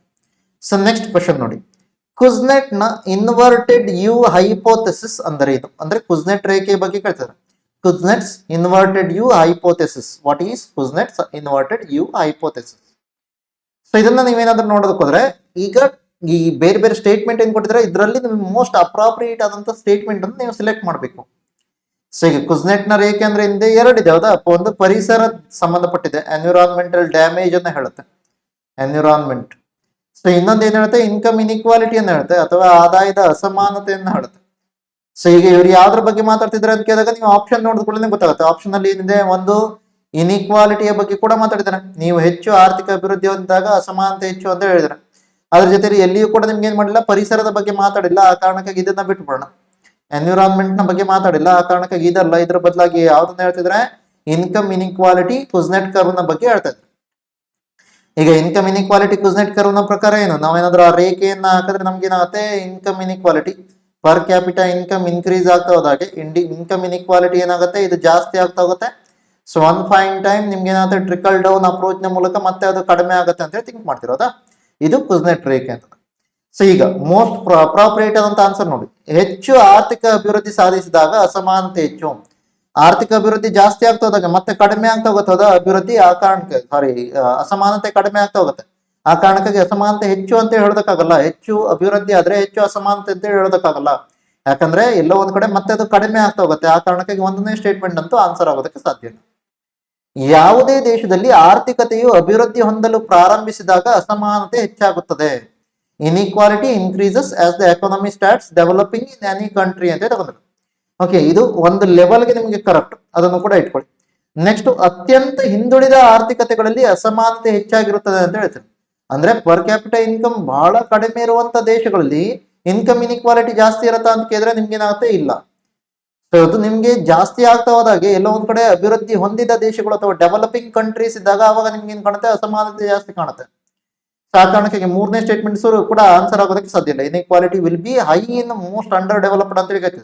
ಅದ್ರ ಜೊತೆಲಿ ಈ ಟರ್ಮ್ ಅನ್ನ ನೀವು ಯೂಸ್ ಮಾಡೋದಕ್ಕೆ ಹೋದ್ರೆ ಇದು ನೋಡಿ, most under developed per capital income 0 ಕೂಡ ಆಗಿರ್ಬೋದು ಆ ದೇಶದ್ದು. ಮೋಸ್ಟ್ ಅಂಡರ್ ಡೆವಲಪ್ಡ್ ಅಂದ್ರೆ ಅದಲ್ವಾ, ಅಷ್ಟು ಕಡಿಮೆ ಒಂದು ಪರ್ ಕ್ಯಾಪಿಟಲ್ ಇನ್ಕಮ್ ಅನ್ನು ಹೊಂದಿರೋ ದೇಶದಲ್ಲಿ ನಿಮ್ಗೆ ಏನಾಗುತ್ತೆ, ಇನ್ಇಕ್ವಾಲಿಟಿ ಜಾಸ್ತಿ ಇರಲ್ಲ, ಇನ್ಇಕ್ವಾಲಿಟಿ ಕಡಿಮೆನೇ ಇರುತ್ತೆ. ಇನ್ನು ಅತ್ಯಂತ ಹಿಂದುಳಿದ ಆರ್ಥಿಕತೆಗಳಲ್ಲಿ ಅಸಮಾನತೆ ಕಡಿಮೆ ಆಗುತ್ತದೆ ಅಂತ ಹೇಳ್ತಾರೆ. Inequality gets reduced in the most under developed economy ಅಂತ ಕೇಳ್ತೀರಾ. ಅಗೇನ್ ಇದರಲ್ಲಿ ಕೂಡ ನೀವು ನೋಡ್ತೀರಾ, ಮೋಸ್ಟ್ ಅಂಡರ್ ಡೆವಲಪ್ಡ್ ಎಕಾನಮಿಲಿ ಇದು ಕಡಿಮೆ ಆಗಿಲ್ಲ, ಅದರ ಬದಲಾಗಿ ಏನಾಗುತ್ತೆ, ನಿಧಾನವಾಗಿ ಜಾಸ್ತಿ ಆಗ್ತಾ ಹೋಗುತ್ತೆ. ಸೊ ಅದು ರೆಡ್ಯೂಸ್ ಆಗ್ತಾ ಹೋಗಲ್ಲ, ಅದ್ರ ಬದಲಾಗಿ ಏನಾಗುತ್ತೆ, ಇನ್ಕ್ರೀಸ್ ಆಗ್ತಾ ಹೋಗುತ್ತೆ ಇನ್ ಮುಂದೆ. ಯಾಕಂದ್ರೆ ಸ್ವಲ್ಪ ಸ್ವಲ್ಪ ನಿಮ್ಗೆ ಡೆವಲಪ್ಮೆಂಟ್ ಕಾಣುತ್ತೆ, ಆ ಕಾರಣಕ್ಕಾಗಿ ಇನ್ಕ್ರೀಸ್ ಆಗ್ತಾ ಹೋಗುತ್ತೆ. ಹಾಗಾದ್ರೆ ಇಲ್ಲಿ ಮೋಸ್ಟ್ ಸೂಟೇಬಲ್ ಯಾವ್ದಾಗುತ್ತೆ ಅಂತ ಕೇಳಿದಾಗ ಸೆಕೆಂಡ್ ಒನ್. ಸೊ ಯಾವುದೇ ದೇಶದಲ್ಲಿ ಆರ್ಥಿಕತೆ ಅಭಿವೃದ್ಧಿ ಹೊಂದೋದಕ್ಕೆ ಪ್ರಾರಂಭ ಆದಾಗ ಅಸಮಾನತೆ ನಿಧಾನವಾಗಿ ಹೆಚ್ಚಾಗ್ತಾ ಹೋಗುತ್ತೆ. ನಂತರ ಒನ್ ಫೈನ್ ಟೈಮ್ ಅಲ್ಲಿ ಮತ್ತೆ ಏನಾಗ್ಬೋದು, ಡೆವಲಪ್ಮೆಂಟ್ ಆಗಿದೆ ಕಂಪ್ಲೀಟ್ ಆಗಿ ಅಂದ್ರೆ ಮತ್ತೆ ವಾಪಸ್ ಕಡಿಮೆ ಆಗ್ಬೋದು. ಸೊ ಈ ತರ ಕೂಡ ಕ್ವಶನ್ಸ್ ಗಳನ್ನ ಕೇಳ್ತಾರೆ. ಸೊ ಅದನ್ನ ಅಬ್ಸರ್ವ್ ಮಾಡ್ಬೋದು. ಸೊ ಇಲ್ಲಿ ಆನ್ಸರ್ ಎರಡನೇದು. Okay, statement 2 answer. So next question ನೋಡಿ, movement along a demand curve implies, ಬೇಡಿಕೆ ರೇಖೆಯ ವಕ್ರತೆಯಲ್ಲಿನ ಚಲನೆಯು ಇದನ್ನು ಸೂಚಿಸುತ್ತದೆ. Extension in demand, contraction in demand, extension and contraction in demand, increase in demand ಅಂತ ಕೇಳ್ತೀವಿ. ಸೊ ಇಲ್ಲಿ ಏನ್ ಹೇಳ್ತಾರೆ, ಬೇಡಿಕೆ ರೇಖೆನ ನೀವೇನಾದ್ರೂ ಲೈನ್ ಅನ್ನ ಈ ತರ ಬರ್ದ್ರೆ ಬೇಡಿಕೆ ರೇಖೆ ಡಿಮ್ಯಾಂಡ್ ಕರ್ವ್. ಈಗ ಈ ಡಿಮ್ಯಾಂಡ್ ಕರ್ವ್ ನ ಇದರ ಮೇಲ್ಗಡೆ ಮೂವ್ ಆಗ್ಬೇಕು ಅಥವಾ ಅದನ್ನ ಕೆಳಗಡೆ ಮೂವ್ ಆಗ್ಬೇಕು. ಓಕೆ, ಅಂದ್ರೆ ಡಿಮ್ಯಾಂಡ್ ದರದ ಆಧಾರದ ಮೇಲೆ ಏನು ಬದಲಾವಣೆ ಆಗುತ್ತಲ್ಲ, ಇದನ್ನ ನಾವೇನ್ ಕರಿತೀವಿ, ದರದ ಆಧಾರದ ಮೇಲೆ ಡಿಮ್ಯಾಂಡ್ ಜಾಸ್ತಿ ಆದ್ರೆ ಅದನ್ನ ಎಕ್ಸ್ಟೆನ್ಷನ್ ಅಂತ ಕರಿತೀರ. ಸೊ ಅದೇನಾದ್ರೂ ಕಡಿಮೆ ಆದ್ರೆ ಅದನ್ನ ಕಾಂಟ್ರಾಕ್ಷನ್ ಅಂತ ಕರಿತೀರ, ಅಥವಾ ಅದನ್ನೇ ನಾವೇನ್ ಕರಿತೀವಿ, ಅದನ್ನೇ ನಾವು ಮೂವ್ಮೆಂಟ್ ಅಲಾಂಗ್ ದ ಲೈನ್ ಅಂತ ಕರಿತೀರ. ಅಂದ್ರೆ ಏನು, ಈ ಡಿಮ್ಯಾಂಡ್ ಕರ್ವ್ ಏನಿದೆ ಆ ರೇಖೆಯ ಮೇಲ್ಗಡೆನೆ ನಿಮ್ಗೆ ಏನಾಗುತ್ತೆ, ಅದು ಹೆಚ್ಚಾಗುತ್ತೆ ಅಥವಾ ಕಡಿಮೆ ಆಗುತ್ತೆ. ಅಂದ್ರೆ ಬೇರೆ ಯಾವ್ದೋ ಅಂಶಗಳ ಆಧಾರದ ಮೇಲಲ್ಲ, ಇಲ್ಲಿ ಏನು ಬರೀ ದರದ ಆಧಾರದ ಮೇಲೆ ಏನಾದ್ರೂ ಬದಲಾವಣೆ ಆಗತ್ತೆ ಅಂತಂದ್ರೆ ಅದು ಏನಾಗಿರ್ಬೋದು, ಒಂದು ಬೇಡಿಕೆ ಜಾಸ್ತಿ ಆಗಿರ್ಬೋದು, ಬೇಡಿಕೆ ಕಡಿಮೆ ಆಗಿರ್ಬೋದು. ಆ ಕಾರಣಕ್ಕೆ ಎರಡೂ ಕೂಡ ಆಗಿರುವುದಕ್ಕೆ ಸಾಧ್ಯ ಇದೆ. Extension and contraction in the demand ಅಂತ ತಗೋತೀವಿ. ಬೇಡಿಕೆಯಲ್ಲಿ ವಿಸ್ತರಣೆ ಕೂಡ ಆಗಿರ್ಬೋದು, ಸಂಕೋಚನೆ ಕೂಡ ಆಗಿರ್ಬೋದು. ಅಗೇನ್ ಮೀನಿಂಗ್ ಅನ್ನ ಹೇಳ್ತೀನಿ ನೋಡಿ, ಎರಡು ರೀತಿ ನಿಮ್ಗೆ ಇಲ್ಲಿ ಮೂವ್ಮೆಂಟ್ ಗಳನ್ನ ಹೇಳ್ತಾರೆ. ಒಂದೇನು, ಬೇಡಿಕೆಯ ರೇಖೆ ಬಲಬದಿಗೆ ಹೋಗೋದು ಅಥವಾ ಎಡಬದಿಗೆ ಹೋಗೋದು ಅಂತ ಹೇಳ್ತಾರೆ. ಸೊ ಇದನ್ನ shifting towards right side, shifting towards left side ಅಂತ ಕರಿತೀವಿ. ಅದು ಒಂದು ರೀತಿಯ ಮೂವ್ಮೆಂಟ್. ಇಲ್ಲಿ ಏನಾಗ್ಬೋದು, ಬೇಡಿಕೆಯ ರೇಖೆಯೇ ಆ ಕಡೆ ಈ ಕಡೆ ಮೂವ್ ಆಗ್ಬೋದು. ಇನ್ನೊಂದೇನು, ಬೇಡಿಕೆಯ ರೇಖೆ ಏನಿದೆ ಅದರ ಒಳಗಡೆನೆ ನಿಮ್ಗೆ ಜಾಸ್ತಿ ಆಗ್ಬೋದು, ಕಡಿಮೆ ಆಗ್ಬೋದು. ಸೊ ಇಲ್ಲಿ ಕೇಳ್ತಾ ಇರೋದೇನು, movement along the line, movement along the curve. Okay, demand curve ನ ಆಧಾರದ ಮೇಲೆ ಅದರ ಒಳಗಡೆನೆ ನಿಮ್ಗೆ ಮೂವ್ಮೆಂಟ್ ಕಂಡ್ರೆ ಯಾವ ಕಾರಣಕ್ಕಾಗಿರುತ್ತೆ, ಪ್ರೈಸ್ ನ ಆಧಾರದ ಮೇಲೆ ಆಗಿರುತ್ತೆ. ಹಾಗಾದ್ರೆ ಈ ತರ ಮೂವ್ಮೆಂಟ್ ಆಗೋದನ್ನ ಏನಂತ ಕರಿಬಹುದು, ಯಾವ ಕಾರಣಕ್ಕಾಗಿ ಆಗಿರ್ಬೋದು ಅಂತ ಕೇಳಿದಾಗ, ಒಂದ್ ಏನಾಗಿರ್ಬೋದು, ದರ ಜಾಸ್ತಿ ಆದಾಗ ಬೇಡಿಕೆ ಕಡಿಮೆ ಕೂಡ ಆಗಿರ್ಬೋದು, ದರ ಹೆಚ್ಚಾದಾಗ ಬೇಡಿಕೆ ಕಡಿಮೆ ಆಗಿರ್ಬೋದು, ದರ ಕಡಿಮೆ ಆದಾಗ ಬೇಡಿಕೆ ಏನಾಗಿರ್ಬೋದು, ಹೆಚ್ಚಾಗಿ ಕೂಡ ಇರ್ಬೋದು. ಅದರ ಕಾರಣಕ್ಕಾಗಿ ಆ ಬೇಡಿಕೆಯಲ್ಲಿ ವಿಸ್ತರಣೆ ಅಥವಾ ಸಂಕೋಚನೆ ಆಗಿರೋದ್ರಿಂದಾಗಿ ನಿಮ್ಗೆ ಏನಾಗಿದೆ, ಅದು ನಮ್ಮ ಈ ಒಂದು ಪರ್ಟಿಕ್ಯುಲರ್ ಅಂತ ಡಿಮ್ಯಾಂಡ್ ಕರ್ವ್ ನ ಒಳಗಡೆ ಚಲನೆಯನ್ನ ಕಾಣುತ್ತೆ ಅಂತ ಹೇಳ್ತಾರೆ. ಸೊ ಅದು movement along a demand curve ಅಂತ. ಸೊ ನೆಕ್ಸ್ಟ್ ಕ್ವಶನ್ಗೆ ಬನ್ನಿ. ಸೊ ಇಲ್ಲಿ ಮೊದಲನೇದು ಏನ್ ಹೇಳ್ತಿದೆ, Adam Smith the wealth of nations, ಅಂದ್ರೆ ಅರ್ಥಶಾಸ್ತ್ರಜ್ಞರು ಅವರು ಬರೆದಿರುವಂತಹ ಕೃತಿಗಳನ್ನ ಹೇಳ್ತದೆ. Adam Smith wealth of nations ಅನ್ನ ಬರೆದಿದ್ದಾರೆ ಅಂತ ಹೇಳ್ತೀರಾ. Okay, wealth of nations. So ಇಲ್ಲಿ ಮತ್ತೆ ನಿಮ್ಗೆ ನೋಡಿ ಎಕ್ಸ್ಟ್ರಾ ಬಂದಿದೆ ಅನ್ನೋದು. ಸೊ ಆದ್ರೆ ಇದು ಸರಿ ಅನ್ನೋದು ನಮ್ಗೆ ಗೊತ್ತಿದೆ. ಆಡಮ್ ಸ್ಮಿತ್ ಅವರು ನಮ್ಗೆ ಏನ್ ಬರ್ತಿದ್ದಾರೆ, ವೆಲ್ತ್ ಆಫ್ ನೇಷನ್ಸ್ ಪುಸ್ತಕವನ್ನ ಬರೆದಿದ್ದಾರೆ, ಅಥವಾ ಪೂರ್ತಿ ಹೆಸರೇನು on inquiry into the nature and causes of wealth of nations ಅಂತ ಕೇಳ್ತೀವಿ. ಸೊ ಇನ್ನು ಡೇವಿಡ್ ರಿಕಾರ್ಡೋ ಅವರು ಈ ಒಂದು ಪುಸ್ತಕವನ್ನು ಬರೆದಿದ್ದಾರೆ ಅಂತ ಹೇಳ್ತಾರೆ, on the principles of political economy and taxation ಅಂತ ಬರೆದಿದ್ದಾರೆ ಅಂತ ಹೇಳಿದ್ರು. ಸದ್ಯಕ್ಕೆ ಇದು ನಿಮ್ಗೆ ಗೊತ್ತಿಲ್ಲ, ಆ ಕಾರಣಕ್ಕಾಗಿ ಬಿಡ್ತೀವಿ. ಸೊ ಟಿ ಆರ್ ಮಾಲ್ತಸ್ ಅಂತ ಹೇಳ್ತಾರೆ, T R Malthus essay on the principle of population ಅಂತ ಕರಿತೀವಿ. ಇನ್ನು last Karl Marx Das Kapital ಅಂತ ಕರಿತಾರೆ. ಕಾರ್ಲ್ ಮಾರ್ಕ್ಸ್ ಅವರ ಬಗ್ಗೆ ಗೊತ್ತಿದೆ ನಿಮ್ಗೆ, ಹೌದಾ? ಸೊ ಎಲ್ಲಿ ನೋಡಿದ್ವಿ ಇದು ಅಂತ ಕೇಳಿದಾಗ ನಾವು ಸೆಂಟ್ರಲಿ ಪ್ಲಾನ್ಡ್ ಎಕಾನಮಿಯಲ್ಲಿ ಕಾರ್ಲ್ ಮಾರ್ಕ್ಸ್ ಅವರ ಬಗ್ಗೆ ಹೇಳ್ತೀವಿ, ಅದು ದಾಸ್ ಕ್ಯಾಪಿಟಲ್ ಅಂತ ಕರಿತೀವಿ. ಸೊ ಇವು ಎರಡು ಕೂಡ ಇಲ್ಲಿ ಸರಿಯಾಗಿದೆ. ಡೇವಿಡ್ ರಿಕಾರ್ಡ್ ಅವರು ಬರೆದಿರೋದು principles of political economy and taxation, ಇದು ಕೂಡ ಸರಿಯಾಗಿದೆ. ಸೊ ಅದೇ ರೀತಿಯಲ್ಲಿ ಟಿ ಆರ್ ಮಾಲ್ತಸ್ ಅವರು ಬರೆದಿರುವಂತಹ essay on the principle of population, ಇವು ಕೂಡ ಸರಿಯಾಗಿದೆ. 4 ಸರಿಯಾಗಿದೆ. ಅಗೇನ್ ಕ್ವಶನ್ ಏನ್ ಕೊಟ್ಟಿದ್ದಾರೆ ನೋಡಿ, ಕರೆಕ್ಟ್ಲಿ ಮ್ಯಾಚ್ಡ್ ಆಗಿರೋದನ್ನ ಕೇಳಿದಾರೆ. 4 ಪೇರ್ಗಳು ಕೂಡ ಏನಾಗಿದೆ, ಸರಿಯಾಗಿ ಮ್ಯಾಚ್ ಆಗಿದೆ. 4 ಪೇರ್ಗಳು ಸರಿಯಾಗಿ ಮ್ಯಾಚ್ ಆಗಿದೆ. ಅಗೇನ್ ಟಿ ಆರ್ ಮಾಲ್ತಸ್ ಅವರ ಬಗ್ಗೆ ನಂತರದಲ್ಲಿ ನೀವೇನ್ ನೋಡ್ತೀರಾ, 3ನೇ ಚಾಪ್ಟರ್ ನ ಡಿಸ್ಕಸ್ ಮಾಡ್ಬೇಕಾದ್ರೆ, ಹ್ಯೂಮನ್ ರಿಸೋರ್ಸ್ ಡೆವಲಪ್ಮೆಂಟ್ ಅನ್ನ ಡಿಸ್ಕಸ್ ಮಾಡ್ಬೇಕಾದ್ರೆ ನೋಡ್ತೀರಾ, ಥಿಯರಿ ಆಫ್ ಪಾಪ್ಯುಲೇಷನ್ ಅಂತ ಹೇಳ್ಕೊಂಡು ಒಂದು ಪುಸ್ತಕವನ್ನ ಬರ್ತೀರಾ, ಅಥವಾ ಪ್ರಬಂಧ, ಅದು ಥಿಯರಿ ಆಫ್ ಪಾಪ್ಯುಲೇಷನ್ ಅನ್ನುವಂತ ಪ್ರಬಂಧ ಅಂತ ಹೇಳ್ತೀವಿ, essay on the theory of population. So ಎಲ್ಲಾ ಜೋಡಿಗಳು ಸರಿಯಾಗಿದೆ. ಅಗೇನ್ ನಿಮ್ಗೆ ಏನಾಗಬೇಕು, ಈ ತರ ಪ್ರೀವಿಯಸ್ ಇಯರ್ ಕ್ವಶನ್ಸ್ ಗಳನ್ನ ನೀವು ಸಾಲ್ವ್ ಮಾಡಿದ ನಂತರ ಕೆಲವೊಂದು ಅರ್ಥಶಾಸ್ತ್ರಜ್ಞರ ಹೆಸರು ಮೊದಲು ಗೊತ್ತಿಲ್ಲ ಆದ್ರೆ ಇಲ್ಲಿ ಗೊತ್ತಾಗ್ಬೇಕು ನಿಮ್ಗೆ. ಅದ್ರ ಜೊತೆಲಿ ಅವ್ರು ಬರೆದಂತ ಕೃತಿಗಳು ಅಥವಾ ಬೇರೆ, ಇದನ್ನ ನಾವು ನಾರ್ಮಲ್ ಆಗಿ ಏನ್ ಹೇಳ್ತೀವಿ, ಈಗ ಫಾರ್ ಎಕ್ಸಾಂಪಲ್ ನಿಮ್ಗೆ ಒಂದು ಸರಿಯಾದಂತ ಆನ್ಸರ್ ಏನೋ ಗೊತ್ತಿರುತ್ತೆ, ಅದರ ಜೊತೆಲಿ ಉಳಿದಂತ 4 ಆಪ್ಷನ್ಸ್ ಗಳು ಏನೇನನ್ನ ಕೊಟ್ಟಿದ್ದಾರೆ ಅದರ ರಿಲೇಟೆಡ್ ಕೂಡ ನಿಮ್ಗೆ ಓದ್ಬೇಕು ಅಂತ ಹೇಳ್ತೀವಿ. ಸೊ ಆತರ ಇಲ್ಲಿಂದ ನೋಡ್ಬೇಕು. ಸೊ ನೆಕ್ಸ್ಟ್ ಕ್ವಶನ್ಗೆ ಬರೋಣ. ಹೆಚ್ಚಿನ ಪ್ರಮಾಣದ ಶ್ರಮ ಮತ್ತು ಕಡಿಮೆ ಬಂಡವಾಳದ ಸಂಯೋಜನೆಯ ತಂತ್ರಕ್ಕೆ ಏನೆಂದು ಸೂಚಿಸಲಾಗುತ್ತದೆ? A technique in which larger amount of labor is combined with a smaller amount of capital is denoted as ಅಂತ ಕರಿತೀವಿ. ಸೊ ಇದನ್ನ ಯಾವ ರೀತಿಯಲ್ಲಿ ಬರೀಬಹುದು ಅಂತ ಕೇಳಿದಾಗ ಇದನ್ನ ನಾವೇನ್ ಕರಿತೀವಿ, ಶ್ರಮ ಸಾಂದ್ರ ತಂತ್ರಜ್ಞಾನ, ಲೇಬರ್ ಇಂಟೆನ್ಸಿವ್ ಟೆಕ್ನಾಲಜಿ. ಸೊ ಅಂದ್ರೆ ಇಲ್ಲಿ ನೋಡಿ, ಬಂಡವಾಳ ನಾವು ಇನ್ವೆಸ್ಟ್ಮೆಂಟ್ ಮಾಡೋದು ಬಹಳ ಕಡಿಮೆ. ಫ್ಯಾಕ್ಟರ್ಸ್ ಆಫ್ ಪ್ರೊಡಕ್ಷನ್ ನ ಒಳಗಡೆ ನೋಡಿ, ಫ್ಯಾಕ್ಟರ್ಸ್ ಆಫ್ ಪ್ರೊಡಕ್ಷನ್ ನ ಒಳಗಡೆ ನಮ್ಗೆ ಏನಿದೆ, ಲ್ಯಾಂಡ್ ಇದೆ, ಲೇಬರ್ ಇದೆ, ಕ್ಯಾಪಿಟಲ್ ಇದೆ, ಅದೇ ರೀತಿಯಲ್ಲಿ ನಮ್ಗೇನಿದೆ, ಆರ್ಗನೈಸೇಷನ್ ಇದೆ. ಸೊ ಈಗ ಹೊಸ ತಂತ್ರಜ್ಞಾನಗಳನ್ನ ನಾವೇನಾದ್ರೂ ಜಾಸ್ತಿ ಬಳಸ್ತೀವಿ ಅಂದ್ರೆ ಕ್ಯಾಪಿಟಲ್ ಜಾಸ್ತಿ ಬೇಕು. ಆ ತರ ಕ್ಯಾಪಿಟಲ್ ಜಾಸ್ತಿ ಬೇಕಾದ್ರೆ ಅದನ್ನೇನ್ ಕರಿತೀವಿ, ಕ್ಯಾಪಿಟಲ್ ಇಂಟೆನ್ಸಿವ್ ವರ್ಕ್ ಅಂತ ಕರಿತೀವಿ. ಈಗ ಏನಾದ್ರು ಹೊಸ ತಂತ್ರಜ್ಞಾನಗಳನ್ನ ನೀವು ಬಳಸಿಲ್ಲ ಅಂದ್ರೆ ಅವಾಗ ಏನಾಗುತ್ತೆ, ಶ್ರಮಿಕರು ಜಾಸ್ತಿ ಬೇಕು. ಶ್ರಮಿಕರು ಜಾಸ್ತಿ ಬೇಕಾದ್ರೆ ಅದನ್ನೇನ್ ಕರಿತೀವಿ, ಲೇಬರ್ ಇಂಟೆನ್ಸಿವ್ ವರ್ಕ್ ಅಂತ ಕರಿತೀವಿ, ಲೇಬರ್ ಇಂಟೆನ್ಸಿವ್. ಸೊ ಇಲ್ಲಿ ಏನ್ ಹೇಳ್ತಿದ್ರೆ, larger amount of labour is required, small amount of capital. ಅಂದ್ರೆ ಫಾರ್ ಎಕ್ಸಾಂಪಲ್ ನಮ್ಮಲ್ಲಿ ನೇಗಿಲು, ಸೊ ಒಂದು ನೇಗಿಲು ಇರ್ಬೋದು, ಆದ್ರೆ ಅದು ಬಹಳ ಕಡಿಮೆ ಅಮೌಂಟ್ ನ ಒಂದು ಕ್ಯಾಪಿಟಲ್, ಬಂಡವಾಳ ಅದು. ಆದ್ರೆ ಕೆಲಸ ಮಾಡೋದಕ್ಕೆ ಕೃಷಿಗೆ ಸಂಬಂಧಪಟ್ಟ ಹಾಗೆ ಕೃಷಿ ಕಾರ್ಮಿಕರು ಜಾಸ್ತಿ ಬೇಕು ಅಂತಂದ್ರೆ ಅದನ್ನ ನಾವೇನ್ ಕರಿತೀವಿ, ಲೇಬರ್ ಇಂಟೆನ್ಸಿವ್ ಟೆಕ್ನಾಲಜಿ, ಶ್ರಮ ಸಾಂದ್ರ ತಂತ್ರಜ್ಞಾನ ಅಂತ ಕರಿತೀವಿ. ಸೊ ನೆಕ್ಸ್ಟ್ ಕ್ವಶನ್ ಬರೋಣ. ಸಾರ್ವಜನಿಕ ಹಣಕಾಸಿಗೆ ಸಂಬಂಧಿಸಿದಂತೆ ಈ ಕೆಳಗಿನ ಹೇಳಿಕೆಗಳನ್ನ ಪರಿಗಣಿಸಿ ಅಂತ ಕರಿತೀವಿ. With reference to the public finance, consider the following statements. First statement, Laffer curve is related to tax rate and tax revenue. Laffer ರೇಖೆಯು ತೆರಿಗೆಯ ದರ ಮತ್ತು ತೆರಿಗೆಯ ಆದಾಯಕ್ಕೆ ಸಂಬಂಧಪಟ್ಟಿದೆ. Tax rate, tax revenue. Yes, ಸರಿಯಾಗಿದೆ. ತೆರಿಗೆಯ ದರ ಮತ್ತು ತೆರಿಗೆಯ ಆದಾಯಕ್ಕೆ ಸಂಬಂಧಪಟ್ಟಿದೆ. ಫಿಲಿಪ್ಸ್ ರೇಖೆಯು ನಿರುದ್ಯೋಗ ಮತ್ತು ಹಣದುಬ್ಬರಕ್ಕೆ ಸಂಬಂಧಪಟ್ಟಿದೆ. Phillips curve is related to unemployment and inflation. Yes. So Phillips curve ಏನಿದೆ, ಎರಡಕ್ಕೂ ಸಂಬಂಧಪಟ್ಟಿದೆ, ಅನ್ಎಂಪ್ಲಾಯ್ಮೆಂಟ್ ಮತ್ತೆ ಇನ್ಫ್ಲೇಷನ್ ಗೆ ಸಂಬಂಧಪಟ್ಟಿರೋದನ್ನ ನೋಡಿ. ಇನ್ನು 3ನೇ ಸ್ಟೇಟ್ಮೆಂಟ್ ಏನು ಕೊಡ್ತಿದ್ದಾರೆ, isoquant curve is related to consumption ಅಂತ ಹೇಳ್ತಿದ್ದಾರೆ. ಹೌದಾ, ಸಮ ಉತ್ಪನ್ನ ರೇಖೆಯು ಅನುಭವಕ್ಕೆ ಸಂಬಂಧಪಟ್ಟಿದೆ ಅಂತ ಹೇಳ್ತಾರೆ. ಸೊ ಇದು ಆಕ್ಚುಲಿ ತಪ್ಪು. ಯಾಕೆ ಅಂತ ಹೇಳ್ತೀನಿ ನೋಡಿ. ಇದು ಏನು ಐಸೋಕ್ವಾಂಟ್ ಕರ್ವ್ ಅಂತಂದಾಗ, ಸಪೋಸ್ ಥಿಂಕ್ ಮಾಡಿ, ನಿಮ್ಗೆ 2 ಬೇರೆ ಬೇರೆ ವಸ್ತುಗಳನ್ನ ಇನ್ಪುಟ್ ಆಗಿ ಅಥವಾ ರಾ ಮಟೀರಿಯಲ್ ಆಗಿ ಬಳಸಬಹುದು. ಯಾವುದೋ ಒಂದು ವಸ್ತುವನ್ನ ನೀವು ಮ್ಯಾನುಫ್ಯಾಕ್ಚರ್ ಮಾಡ್ಬೇಕಾದ್ರೆ 2 ಬೇರೆ ಬೇರೆ ವಸ್ತುಗಳನ್ನ ಬಳಸಬಹುದು ಅಂತ ಥಿಂಕ್ ಮಾಡಿ. ಈಗ ಎಕ್ಸ್ ವಸ್ತುವನ್ನ ಎಷ್ಟನ್ನ ಬಳಸಬಹುದು, ವಾಯ್ ವಸ್ತುವನ್ನ ಎಷ್ಟನ್ನ ಬಳಸಬಹುದು, ಇದರ ಆಧಾರದ ಮೇಲೆ ಸೇಮ್ ನಿಮ್ಗೆ ಔಟ್ಪುಟ್ ಬರಬೇಕು ಅಂತಂದ್ರೆ ಅದನ್ನ ನೀವೇನಾದ್ರೂ ಒಂದು ರೇಖೆಯ ಮೂಲಕ ತೋರಿಸಿದ್ರೆ ಅದನ್ನೇನ್ ಕರಿತೀವಿ, ಐಸೋಕ್ವಾಂಟ್ ಕರ್ವ್ ಅಂತ ಕರಿತೀವಿ. ಸೊ ಎಕ್ಸ್ ಅನ್ನೋದು ಒಂದ್ ರೀತಿಯ ಇನ್ಪುಟ್, ವೈ ಅನ್ನೋದು ಒಂದ್ ರೀತಿಯ ಇನ್ಪುಟ್. ಇದೆರಡನ್ನ ಎಷ್ಟರನ್ನ ನೀವು ಬಳಸಿದ್ರೆ ಸೇಮ್ ಔಟ್ಪುಟ್ ಸಿಗತ್ತೆ ಅಂತ ಕೇಳ್ತಾ ಇದ್ರ, ಸೇಮ್ ಔಟ್ಪುಟ್. ಹಾಗಾದ್ರೆ ಇದು ಕನ್ಸ್ಯೂಮರ್ ಪಾಯಿಂಟ್ ಆಫ್ ವ್ಯೂ ಇಲ್ಲ, ಅದರ ಬದಲಾಗಿ ಯಾವ ಪಾಯಿಂಟ್ ಆಫ್ ವ್ಯೂ ಆಗುತ್ತೆ? ಪ್ರೊಡ್ಯೂಸರ್ ಪಾಯಿಂಟ್ ಆಫ್ ವ್ಯೂ ಆಗುತ್ತೆ. ಉತ್ಪಾದಕರ ಆಧಾರದ ಮೇಲೆ ಸಮ ಉತ್ಪನ್ನ ರೇಖೆ ಅಂತ ಕೇಳ್ತೀವಿ, ಅದರ ಉತ್ಪಾದನೆ ಸೇಮ್ ಇರಬೇಕು. ಹಾಗಾದ್ರೆ ಬೇರೆ ಬೇರೆ ಇನ್ಪುಟ್ ಗಳನ್ನ ಎಷ್ಟನ್ನ ಬಳಸಬಹುದು ಅಂತ ಹೇಳಿ ನೋಡ್ತೀವಿ. ಸೊ ಆ ಕಾರಣಕ್ಕಾಗಿ ಇದು ಕನ್ಸಂಪ್ಷನ್ಗೆ ಸಂಬಂಧಪಟ್ಟಿಲ್ಲ, ಅನುಭವಕ್ಕೆ ಸಂಬಂಧಪಟ್ಟಿಲ್ಲ, ಅದರ ಬದಲಾಗಿ ಪ್ರೊಡಕ್ಷನ್ಗೆ ಸಂಬಂಧಪಟ್ಟಿದೆ. ಸೊ ಆ ಕಾರಣಕ್ಕಾಗಿ ಇಲ್ಲಿ ಏನಾಗುತ್ತೆ? 1 ಮತ್ತು 2 ಮಾತ್ರ, 1 ಮತ್ತು 2 ಮಾತ್ರ. ಅಗೇನ್ ಇದನ್ನು ಕೂಡ ಅಬ್ಸರ್ವ್ ಮಾಡಿ, ಸರಿಯಾಗಿರೋದನ್ನ ಕೇಳಿದರೆ, ಕರೆಕ್ಟ್ ಸ್ಟೇಟ್ಮೆಂಟ್ ಕೇಳಿದರೆ ಆ ಕಾರಣಕ್ಕಾಗಿ 1 ಮತ್ತು 2 ಮಾತ್ರ. ಸೊ ನೆಕ್ಸ್ಟ್, ಇದು ಸಾರ್ವಜನಿಕ ಹಣಕಾಸಿಗೆ ಸಂಬಂಧಪಟ್ಟ ಹಾಗೆ ನೋಡಿ. ಸೊ ನೆಕ್ಸ್ಟ್ ಕ್ವಶನ್, ಸೂಕ್ಷ್ಮ ಹಣಕಾಸಿನ ಪಿತಾಮಹ ಎಂದು ಬಿರುದು ಪಡೆದ ಅರ್ಥಶಾಸ್ತ್ರಜ್ಞ. ಅಗೇನ್ ಕನ್ನಡದಲ್ಲಿ ಅಷ್ಟೇ ಓದಿ, ನೀವೇನು ತಪ್ಪು ಆನ್ಸರ್ ಅನ್ನ ಮಾಡೋದಕ್ಕೆ ಹೋಗ್ಬೇಡಿ. ಸೊ ಇಲ್ಲಿ ಕರೆಕ್ಟ್ ಆಗಿ ಅಬ್ಸರ್ವ್ ಮಾಡಿ. ಫಾದರ್ ಆಫ್ ಮೈಕ್ರೋ ಫೈನಾನ್ಸ್ ಅಂತೇಳಿ ಯಾರನ್ನ ಕರಿತೀರಾ? ನಾವು ಓದಿರೋದು ಯಾರು? ಫಾದರ್ ಆಫ್ ಮೈಕ್ರೋ ಎಕನಾಮಿಕ್ಸ್ ಅನ್ನ ಓದಿದೀವಿ. ಫಾದರ್ ಆಫ್ ಮೈಕ್ರೋ ಎಕನಾಮಿಕ್ಸ್ ಅಂತೇಳಿ ಯಾರನ್ನ ಕರಿತೀವಿ ಅಂತ ಕೇಳಿದಾಗ ಆಡಮ್ ಸ್ಮಿತ್ ಅವರನ್ನ ಕರಿತೀವಿ. ಆದ್ರೆ ಇಲ್ಲಿ ಏನ್ ಕೇಳ್ತೀರಾ? ಫಾದರ್ ಆಫ್ ಮೈಕ್ರೋ ಫೈನಾನ್ಸ್ ಅಂತ ಕೇಳ್ತೀರಾ. ಸೂಕ್ಷ್ಮ ಹಣಕಾಸಿನ ಪಿತಾಮಹ ಅಂತ ಹೇಳ್ಕೊಂಡು ಆಕ್ಚುಲಿ ನಾವು ಯಾರನ್ನ ಕರಿತೀವಿ? ಮೊಹಮ್ಮದ್ ಯೂನುಸ್ ಅವರನ್ನ ಕರಿತೀವಿ.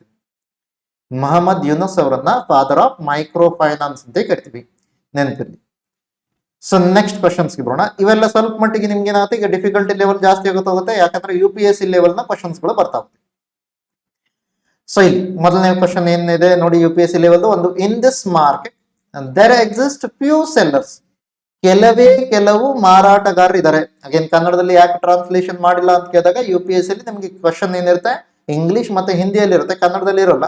ಆ ಕಾರಣಕ್ಕಾಗಿ ಎಲ್ಲಿಯ ಸ್ಕ್ರೀನ್ ಶಾಟ್ ಅನ್ನ ಹಾಗೆ ಹಾಕ್ತೀನಿ. Few sellers having large market shares. The firms are producing homogeneous or differentiated products. Firms under this market are interdependent and fall in price of one firm affects the profits of all firms in the industry. ಇದು ಯಾವ ಒಂದು particular ಆದಂತ ಮಾರುಕಟ್ಟೆಯ ಬಗ್ಗೆ ಹೇಳುತ್ತೆ.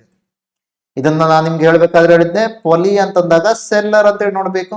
ಈಗ ಈ seller ನ ಒಳಗಡೆ ನೀವೇನಾದ್ರೂ ಮೊನೋ ಅಂತ ಹೇಳಿದ್ರೆ ಒಬ್ಬನೇ ಒಬ್ಬ ಇದ್ದಾನೆ ಅಂತ ಹೇಳಿ ಅರ್ಥ ಹೌದಾ? ಡಿಯೋ ಅಂತ ಹೇಳಿದ್ರೆ ಇಬ್ಬರು ಇದ್ದಾರೆ ಅಂತ ಅರ್ಥ. ಒಲಿಗೋ ಅಂತ ಹೇಳಿದ್ರೆ ಮೀನಿಂಗ್ ಏನು? ವೆರಿ ಫ್ಯೂ ಅಂತ ಹೇಳ್ತಾರದ, ಫ್ಯೂ, ಕೆಲವು ವ್ಯಕ್ತಿ. ಇಮಿಡಿಯೇಟ್ ಆಗಿ ಇದನ್ನ ನೋಡಿದ ಕೂಡಲೇ ನಿಮ್ಗೆ ಏನಾಗಬೇಕು? ಫ್ಯೂ ಸೆಲ್ಲರ್ಸ್ ಇದ್ದಾರೆ, few sellers, that means it is oligopoly. It is talking about oligopoly. So ಒಲಿಗೋಪೊಲಿಯ ಬಗ್ಗೆ ಮಾತಾಡ್ತೀವಿ. ಓಕೆ, ಒಲಿಗೋಪೊಲಿ. ಮೊನೋಪೊಲಿ ಅಂತೂ ಆಗೋದಕ್ಕೆ ಸಾಧ್ಯ ಇಲ್ಲ. ಪರ್ಫೆಕ್ಟ್ ಕಾಂಪಿಟೇಷನ್ ಇಂದ ಇರ್ಬೇಕು ಅಂದ್ರೆ ಏನು? Large number of buyers and large number of sellers ಇರಬೇಕು, ಅದು ಕೂಡ ಆಗೋದಕ್ಕೆ ಸಾಧ್ಯ ಇಲ್ಲ. ಮೊನೋಪೋಲಿಸ್ಟಿಕ್ ಕಾಂಪಿಟೇಷನ್ ಅಲ್ಲಿ ನಿಮ್ಗೆ ಏನಿರುತ್ತೆ, ಒಂದು ಇಲ್ಲಿಯೂ ಕೂಡ ನಿಮ್ಗೆ ಹೆಟ್ರೋಜಿನಸ್ ಪ್ರಾಡಕ್ಟ್ ಅನ್ನ ಮಾಡಿದ್ರು ಕೂಡ, ಇಲ್ಲಿ ನಿಮ್ಗೆ ಏನಾಗುತ್ತೆ, ಹೆಟ್ರೋಜಿನಸ್ ಪ್ರಾಡಕ್ಟ್ಸ್ ಅನ್ನ ಮಾಡಿದ್ರು ಕೂಡ ಅದಕ್ಕೆ ಸಂಬಂಧಪಟ್ಟ ಹಾಗೆ ಮೊನೋಪೋಲಿ ಇರುತ್ತೆ ಯಾರಿಗೋ ಒಬ್ರಿಗೆ. ಸೊ ಆದ್ರೆ ಇಲ್ಲಿ ಒಲಿಗೋಪೋಲಿಯಲ್ಲಿ ಆಗಲ್ಲ. ಒಲಿಗೋಪೋಲಿಯಲ್ಲಿ ಕೆಲವು ಸೆಲ್ಲರ್ಸ್ ಇದ್ದಾರೆ ಅಂತ ಹೇಳಿ. ಸೊ ಅದನ್ನ ನಾವು ನೋಡ್ತೀವಿ. So next question, which of the following statements regarding the price elasticity of demand is correct? Price elasticity of demand ಅಂತ ಕೇಳ್ತಾರೆ. ಅಂದ್ರೆ ಏನು? ಡಿಮ್ಯಾಂಡ್ ಅಲ್ಲಿ ಎಷ್ಟು ಬದಲಾವಣೆ ಆಗತ್ತೆ, ಪ್ರೈಸ್ ಅಲ್ಲಿ ಎಷ್ಟು ಬದಲಾವಣೆ ಆಗಿದೆ, ಇದೆರಡು ಕಂಪೇರ್ ಮಾಡ್ತಾ ಇದೆ. ಸೊ ಫಸ್ಟ್ ಸ್ಟೇಟ್ಮೆಂಟ್ ಹೇಳ್ತದೆ, it is the maximum amount a consumer is willing to pay for an additional unit of product. Second one, it is the amount of change in demand of a good due to change in its price. So change in demand based on change in price. So ಇದು ಸರಿಯಾದಂತ ಉತ್ತರ ಆಗುತ್ತೆ. Again ಮತ್ತೆರಡು option ಕೂಡ ನೋಡ್ಬೋದು. It is the change in the demand of a good due to change in purchasing power parity ಅಂತ ಹೇಳ್ತಾರೆ. Purchasing power ಅಂತ ಹೇಳ್ತಾರೆ, ಇದಲ್ಲ. ಇಲ್ಲಿ ನಿಮ್ಗೆ ಪ್ರೈಸ್ ಇಲಾಸ್ಟಿಸಿಟಿ ಡಿಮ್ಯಾಂಡ್ ಅಲ್ಲಿ ಪ್ರೈಸ್ ನ ಆಧಾರದ ಮೇಲೆ ಬದಲಾವಣೆ ಆಗಿರೋದು ನೋಡ್ತೀವಿ. It is the practice of selling the price of setting a price of a product equal to the extra cost of producing an extra unit. So ಇವು ಮೂರು ಕೂಡ ಆಗೋದಕ್ಕೆ ಸಾಧ್ಯ ಇಲ್ಲ. ಸರಿಯಾದಂತ ಉತ್ತರ ಏನು? Option B. ದರದಲ್ಲಿ ಆದಂತ ಬದಲಾವಣೆಯಿಂದ ಬೇಡಿಕೆಯಲ್ಲಿ ಎಷ್ಟು ಬದಲಾವಣೆ ಆಗಿದೆ ಅಂತ ಚೆಕ್ ಮಾಡ್ತೀವಿ. ಸೊ ನೆಕ್ಸ್ಟ್ ಕ್ವಶನ್ ನೋಡೋಣ. Which of the following May indicate that on economy is facing deflation? So ಯಾವ್ದಾದ್ರು ಒಂದು ಎಕಾನಮಿ ಡಿಫ್ಲೇಷನ್ ಅನ್ನ ನೋಡ್ತಾ ಇದೆ ಅಂತ. ಡಿಫ್ಲೇಷನ್ ಅಂದ್ರೆ ಏನು? ಡಿಫ್ಲೇಷನ್ ಅಂದ್ರೆ ಮೊದಲನೇದಾಗಿ ನಿಮ್ಗೆ ಏನಿರುತ್ತೆ, ಅಲ್ಲಿ ವಸ್ತುಗಳ ದರ ಕಡಿಮೆ ಆಗ್ತಾ ಇರ್ಬೇಕು, ಹೌದಾ? ಸೊ ಇದನ್ನ ಹೇಳಿದ್ದು VCS ಸೈಕಲ್ ಮತ್ತೆ ವರ್ಚುವಸ್ ಸೈಕಲ್ ಹೇಳ್ಬೇಕಾದ್ರೆ ಹೇಳಿದ್ದು, ದರ ಕಡಿಮೆ ಆಗ್ತಾ ಇದ್ರೆ.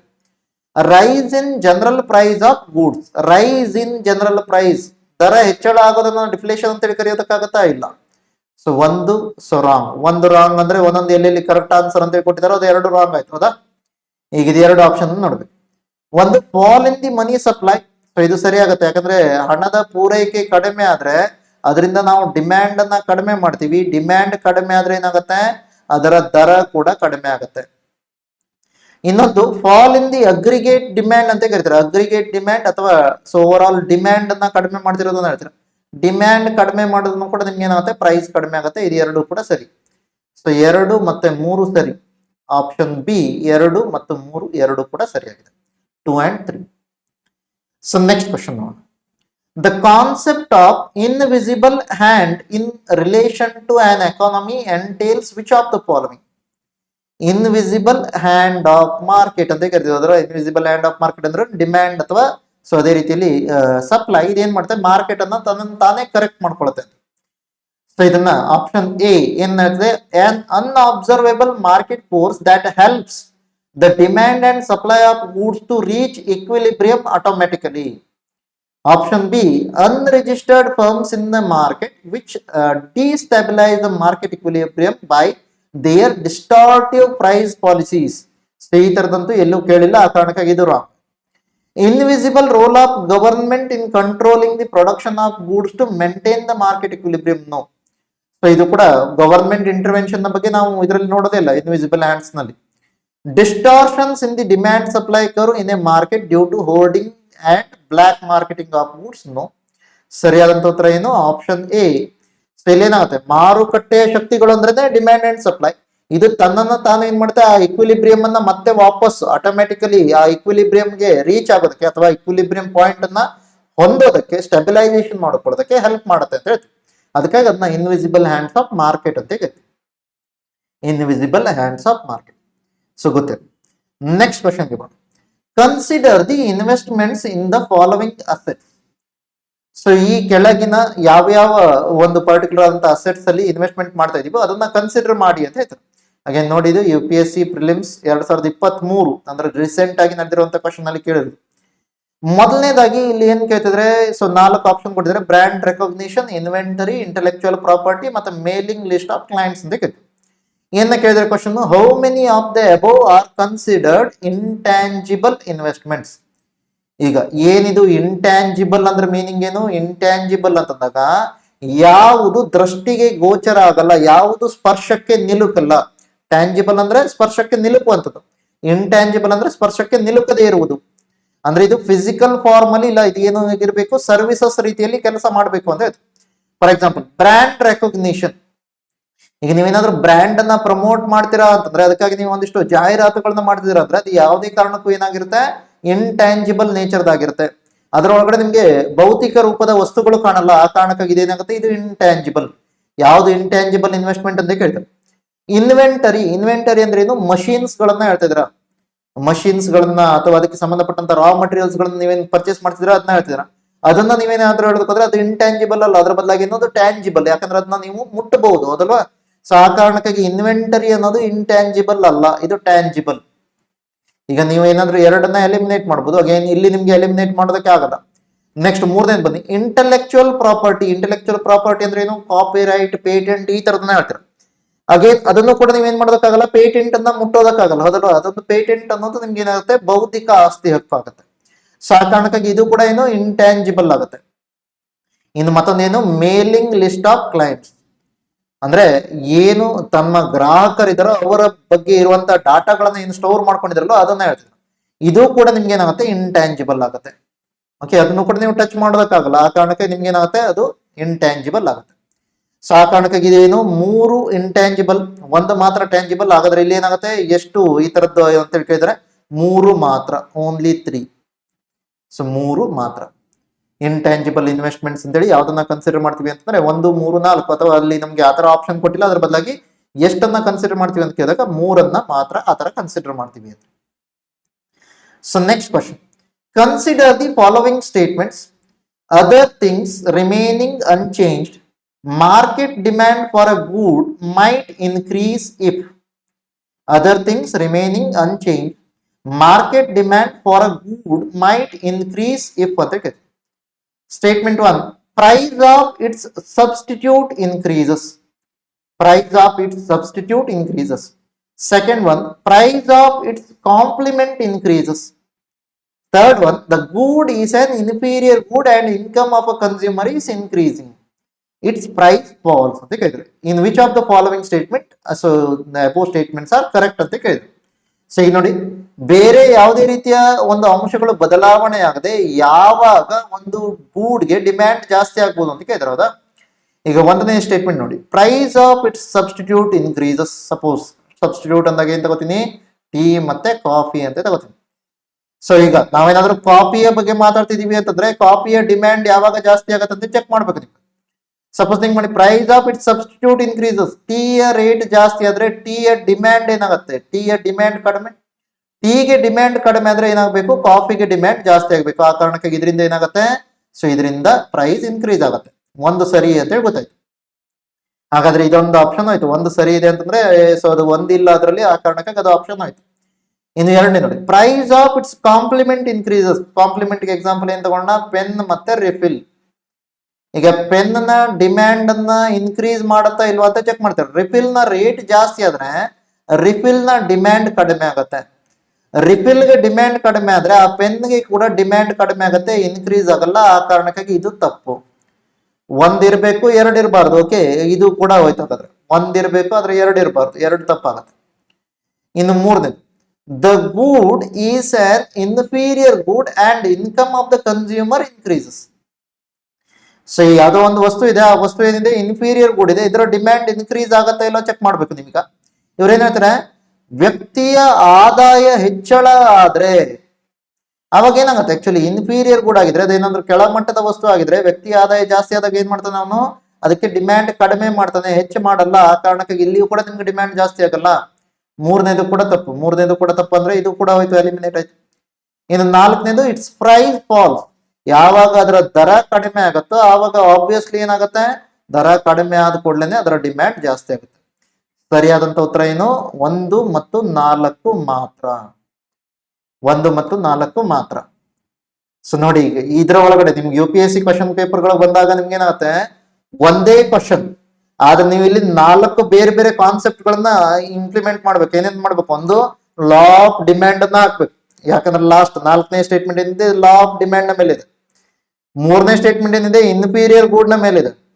2 ಮತ್ತೆ 1ನೇ ಸ್ಟೇಟ್ಮೆಂಟ್ ಕಾಂಪ್ಲಿಮೆಂಟರಿ ಗೂಡ್ ಮತ್ತೆ ಸಬ್ಸ್ಟಿಟ್ಯೂಟ್ ಗೂಡ್ ಮೇಲೆ. ಅದರ ಆಧಾರದ ಮೇಲೆ ಆ ಕಾನ್ಸೆಪ್ಟ್ ಅನ್ನು ನೀವು ಅಪ್ಲೈ ಮಾಡ್ಕೊಂಡು ಓಕೆ ಯಾವುದ್ರಲ್ಲಿ ಯಾವ ರೀತಿ ಬದಲಾವಣೆ ಆಗುತ್ತೆ ಅಂತ ಹೇಳಿ ನೋಡ್ಬೇಕು. ಓಕೆ, ಸೊ ಈ ತರ ಕೂಡ ಕ್ವಶನ್ಸ್ ಗಳನ್ನ ಕೇಳಿದ್ರು. ನೆಕ್ಸ್ಟ್ ಕ್ವಶನ್, ಇದು ಬಹಳ ಈಸಿ ಕ್ವಶನ್, ಯಾಕಂದ್ರೆ ಬಹಳ ಹಳೆಯದು ಕೇಳಿರೋದು, 2011ರಲ್ಲಿ ಕೇಳಿರೋದು. Closed economy. A closed economy is an economy in which. So option A, the money supply is fully controlled. Option B, deficit financing takes place. Option C, only exports takes place. Option D, neither exports nor import takes place. ಹಾಗೆ ನೆನಪಿರ್ಲಿ, ಮುಚ್ಚಿದ ಅರ್ಥವ್ಯವಸ್ಥೆ ಅಂತ ಅಂದ್ಕೊಳ್ಳೇನೆ ಏನ್ ಹೇಳ್ತೀರಾ, closed economy ಅಂತಂದಾಗ ಯಾವುದೇ ರೀತಿಯ international trade ನಡೆಯಲ್ಲ, ಅಂತಾರಾಷ್ಟ್ರೀಯ ವ್ಯವಹಾರಗಳು ನಡೆಯಲ್ಲ ಅಂದ್ರೇನು, ಎಕ್ಸ್ಪೋರ್ಟ್ ಕೂಡ ಇಲ್ಲ, ಇಂಪೋರ್ಟ್ ಕೂಡ ಇಲ್ಲ. ಸೊ ಆ ಕಾರಣಕ್ಕಾಗಿ ಆಪ್ಷನ್ ಡಿ, ನೈದರ್ ಎಕ್ಸ್ಪೋರ್ಟ್ಸ್ ನಾರ್ imports takes place. Neither exports ನಾರ್ ಇಂಪೋರ್ಟ್ಸ್ ಟೇಕ್ಸ್ ಪ್ಲೇಸ್ ಅಂತ ಕರೀತೀವಿ. ಸೊ ಇದು ನಮಗೆ ಈ ಒಂದು ಪ್ರಶ್ನೆಗೆ ಉತ್ತರ. ಸೊ ನೆಕ್ಸ್ಟ್ ಕ್ವಶನ್ ನೋಡೋಣ. Economic growth is usually coupled with ಅಂತ ಕೇಳಿ. ಸೊ ಇದನ್ನ ವರ್ಚುವಸ್ ಸೈಕಲ್ ನ ಹೇಳ್ಬೇಕಾದ್ರೆ ಹೇಳಿದೆ, ಯಾವಾಗ ಸೊ ನಮ್ಗೆ ಎಕಾನಮಿಕ್ ಗ್ರೋತ್ ಕಾಣುತ್ತೆ ಅಂತ ಕೇಳಿದಾಗ ಯಾವಾಗ ಇನ್ಫ್ಲೇಷನ್ ಇದೆಯೋ ಆವಾಗ ಎಕಾನಮಿಕ್ ಗ್ರೋತ್ ಕಾಣುತ್ತೆ, ಹೌದಲ್ವಾ. ದರ ಹೆಚ್ಚಾಗ್ತಾ ಇದ್ರೆ ಅವಾಗ ನಮ್ಗೆ GDP ಕೂಡ ಹೆಚ್ಚಳ ಆಗೋದಕ್ಕೆ ಸ್ಟಾರ್ಟ್ ಆಗುತ್ತೆ.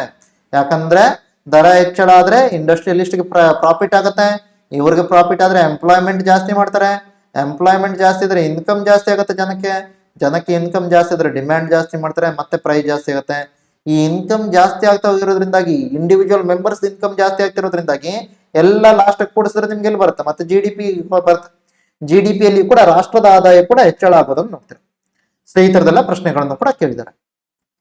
ಸೊ ಕೆಲವೊಂದು ಪ್ರಶ್ನೆಗಳನ್ನು ತೋರಿಸಿದೀನಿ, ಅಗೇನ್ ಎಲ್ಲಾ ಪ್ರಶ್ನೆಗಳನ್ನ ಹೇಳಿದೀನಿ ಅಂತ ಹೇಳಲ್ಲ, ಆದ್ರೆ ಜಸ್ಟ್ ಹೇಗೆ ನೀವು ಇದನ್ನ ಅಬ್ಸರ್ವ್ ಮಾಡ್ಬೇಕು.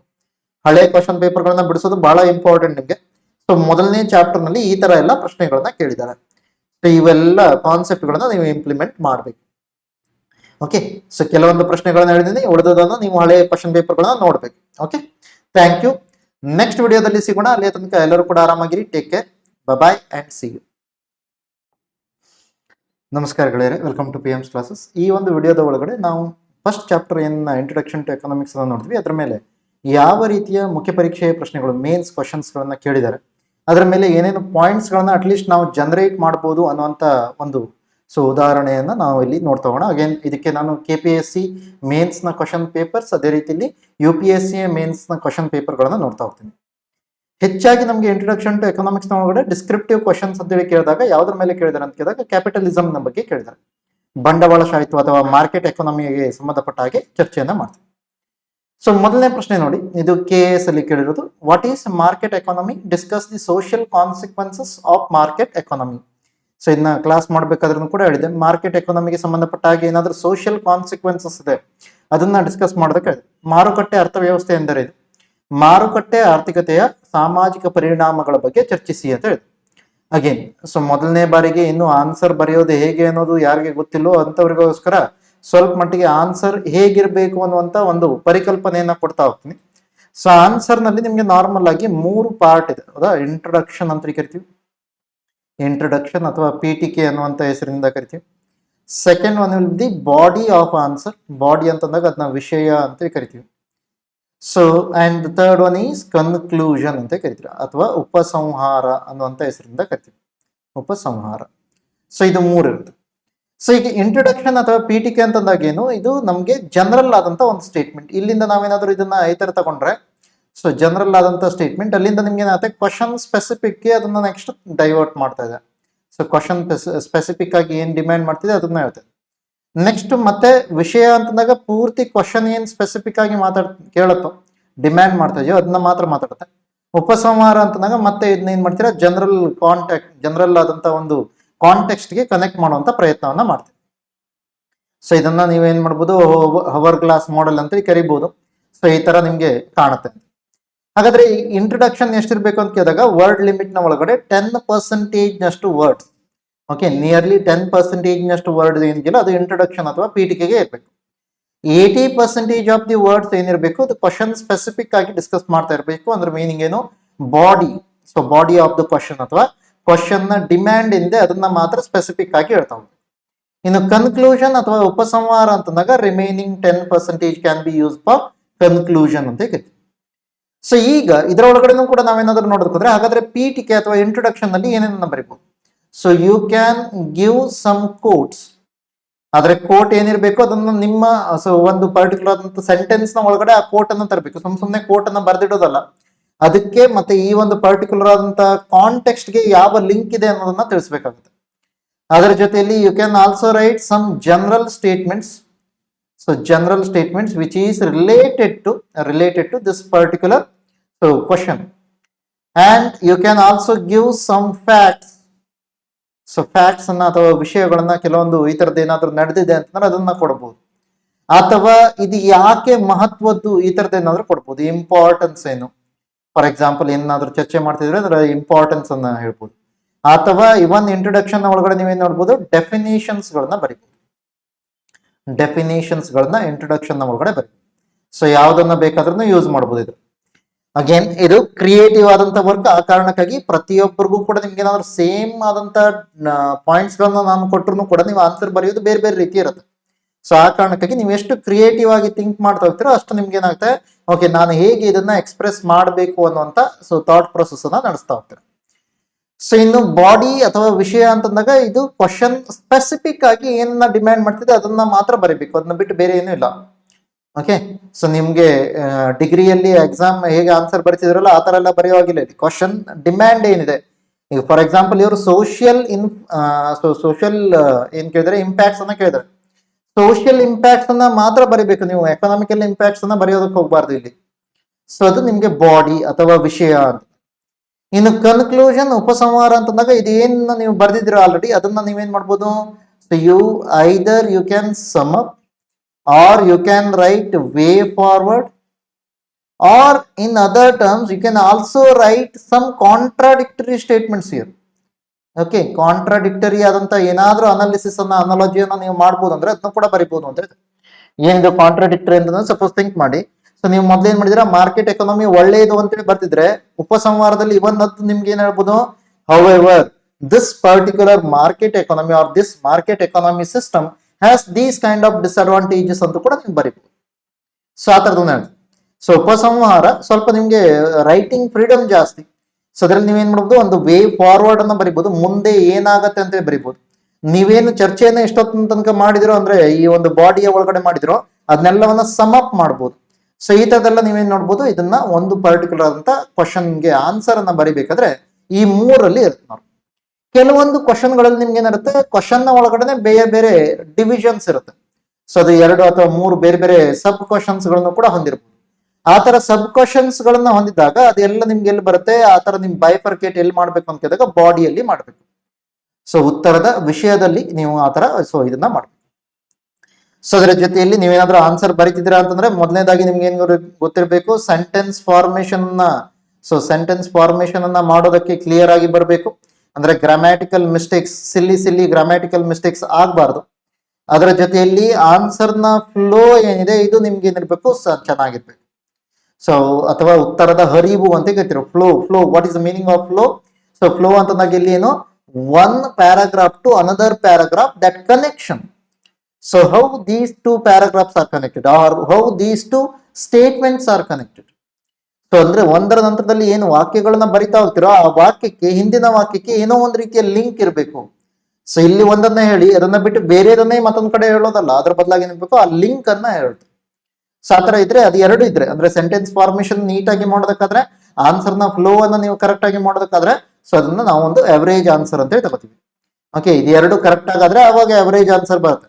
ಗುಡ್ ಆನ್ಸರ್ ಆಗ್ಬೇಕು, ಬೆಟರ್ ಆನ್ಸರ್ ಆಗ್ಬೇಕು. ಅವಾಗ ಏನಾಗುತ್ತೆ, ಅದನ್ನ ನೀವು ಹೇಗೆ ಬರೀತೀರಾ, ಯಾವ ರೀತಿಯ ಲಾಜಿಕ್ ಗಳನ್ನ ಯೂಸ್ ಮಾಡ್ತಿದ್ದೀರಾ, whether you are able to give the reasons for that or not, or you are mentioning some facts about it or not.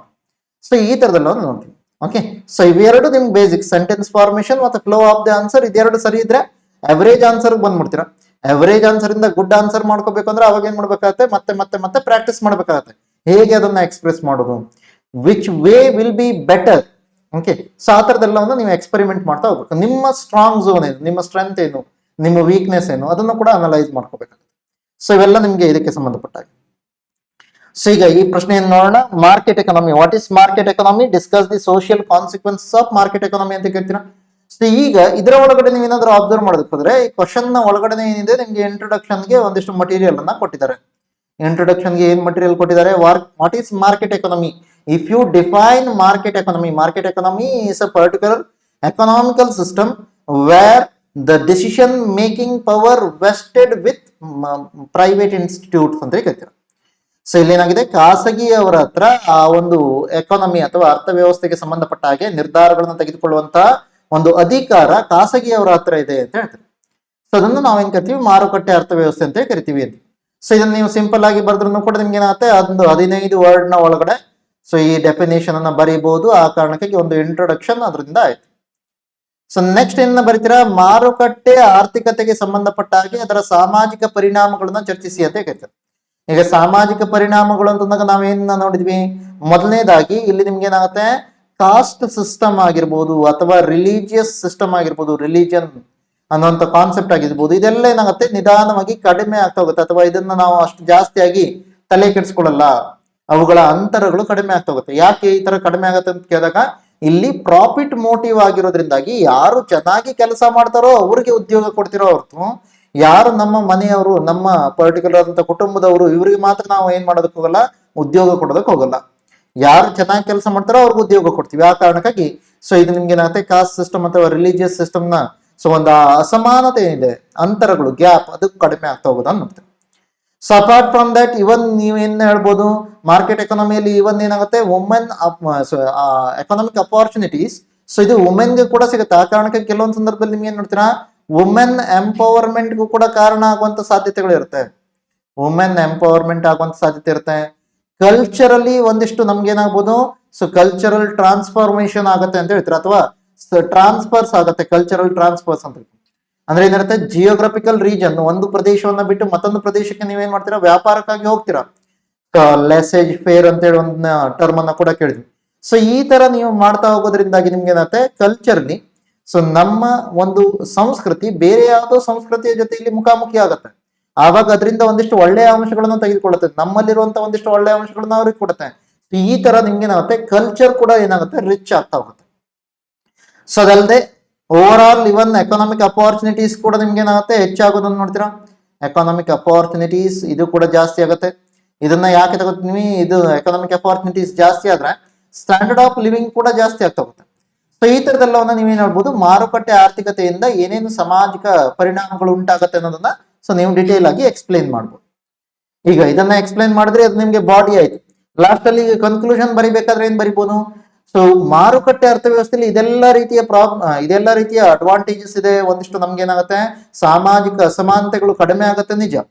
ಆದ್ರೆ ಎಲ್ಲೋ ಒಂದ್ ಕಡೆ ನಮ್ಗೆ ಏನಾಗುತ್ತೆ, ಆರ್ಥಿಕವಾದಂತ ಅಸಮಾನತೆಗಳು ಕಾಣುತ್ತೆ, ಹೌದಲ್ವಾ, ಆರ್ಥಿಕ ಅಸಮಾನತೆಗಳು ಕಾಣುತ್ತೆ. ಸೊ ಆ ತರದೆಲ್ಲ ಪ್ರಾಬ್ಲಮ್ಗಳನ್ನ ಹೇಳ್ತಾರೆ. ಅಥವಾ ಇನ್ನು ಕೆಲವೊಂದು ಸಂದರ್ಭದಲ್ಲಿ ಏನಾಗುತ್ತೆ, ಇಟ್ ಈಸ್ ನಿಯರ್ ಸೈಟೆಡ್ನೆಸ್ ಅಂತ ಹೇಳ್ತೀವಿ. ಅಂದ್ರೆ ಹತ್ತಿರದ ಅವಧಿಯಲ್ಲಿ ಅತಿ ಹೆಚ್ಚು ಲಾಭವನ್ನ ಪಡೆಯೋದ್ರ ಬಗ್ಗೆ ಯೋಚನೆ ಮಾಡ್ತೀವಿ ಹೊರತು ದೀರ್ಘಾವಧಿಯಲ್ಲಿ ಯಾವುದು ಒಳ್ಳೆಯದು ಯಾವುದು ಕೆಟ್ಟದ್ದು ಅನ್ನೋದನ್ನ ಯೋಚನೆ ಮಾಡಲ್ಲ. ಸೊ ಮಾರುಕಟ್ಟೆ ಅರ್ಥವ್ಯವಸ್ಥೆ ನಂಗೇನ್ ಮಾಡುತ್ತೆ, ಹತ್ತಿರದ ಅವಧಿಯಲ್ಲಿ ಅತಿ ಹೆಚ್ಚು ಲಾಭವನ್ನ ಪಡ್ಕೊಳ್ಳೋದನ್ನ ಟ್ರೈ ಮಾಡುತ್ತೆ. ಸೊ ಆ ಕಾರಣಕ್ಕಾಗಿ ಮಾರುಕಟ್ಟೆ ಅರ್ಥವ್ಯವಸ್ಥೆಗೆ ಸಂಬಂಧಪಟ್ಟ ಹಾಗೆ ನೀವು ಈ ತರ ಎಲ್ಲ ಪಾಯಿಂಟ್ಸ್ ಗಳನ್ನ ಬರಿಬಹುದು.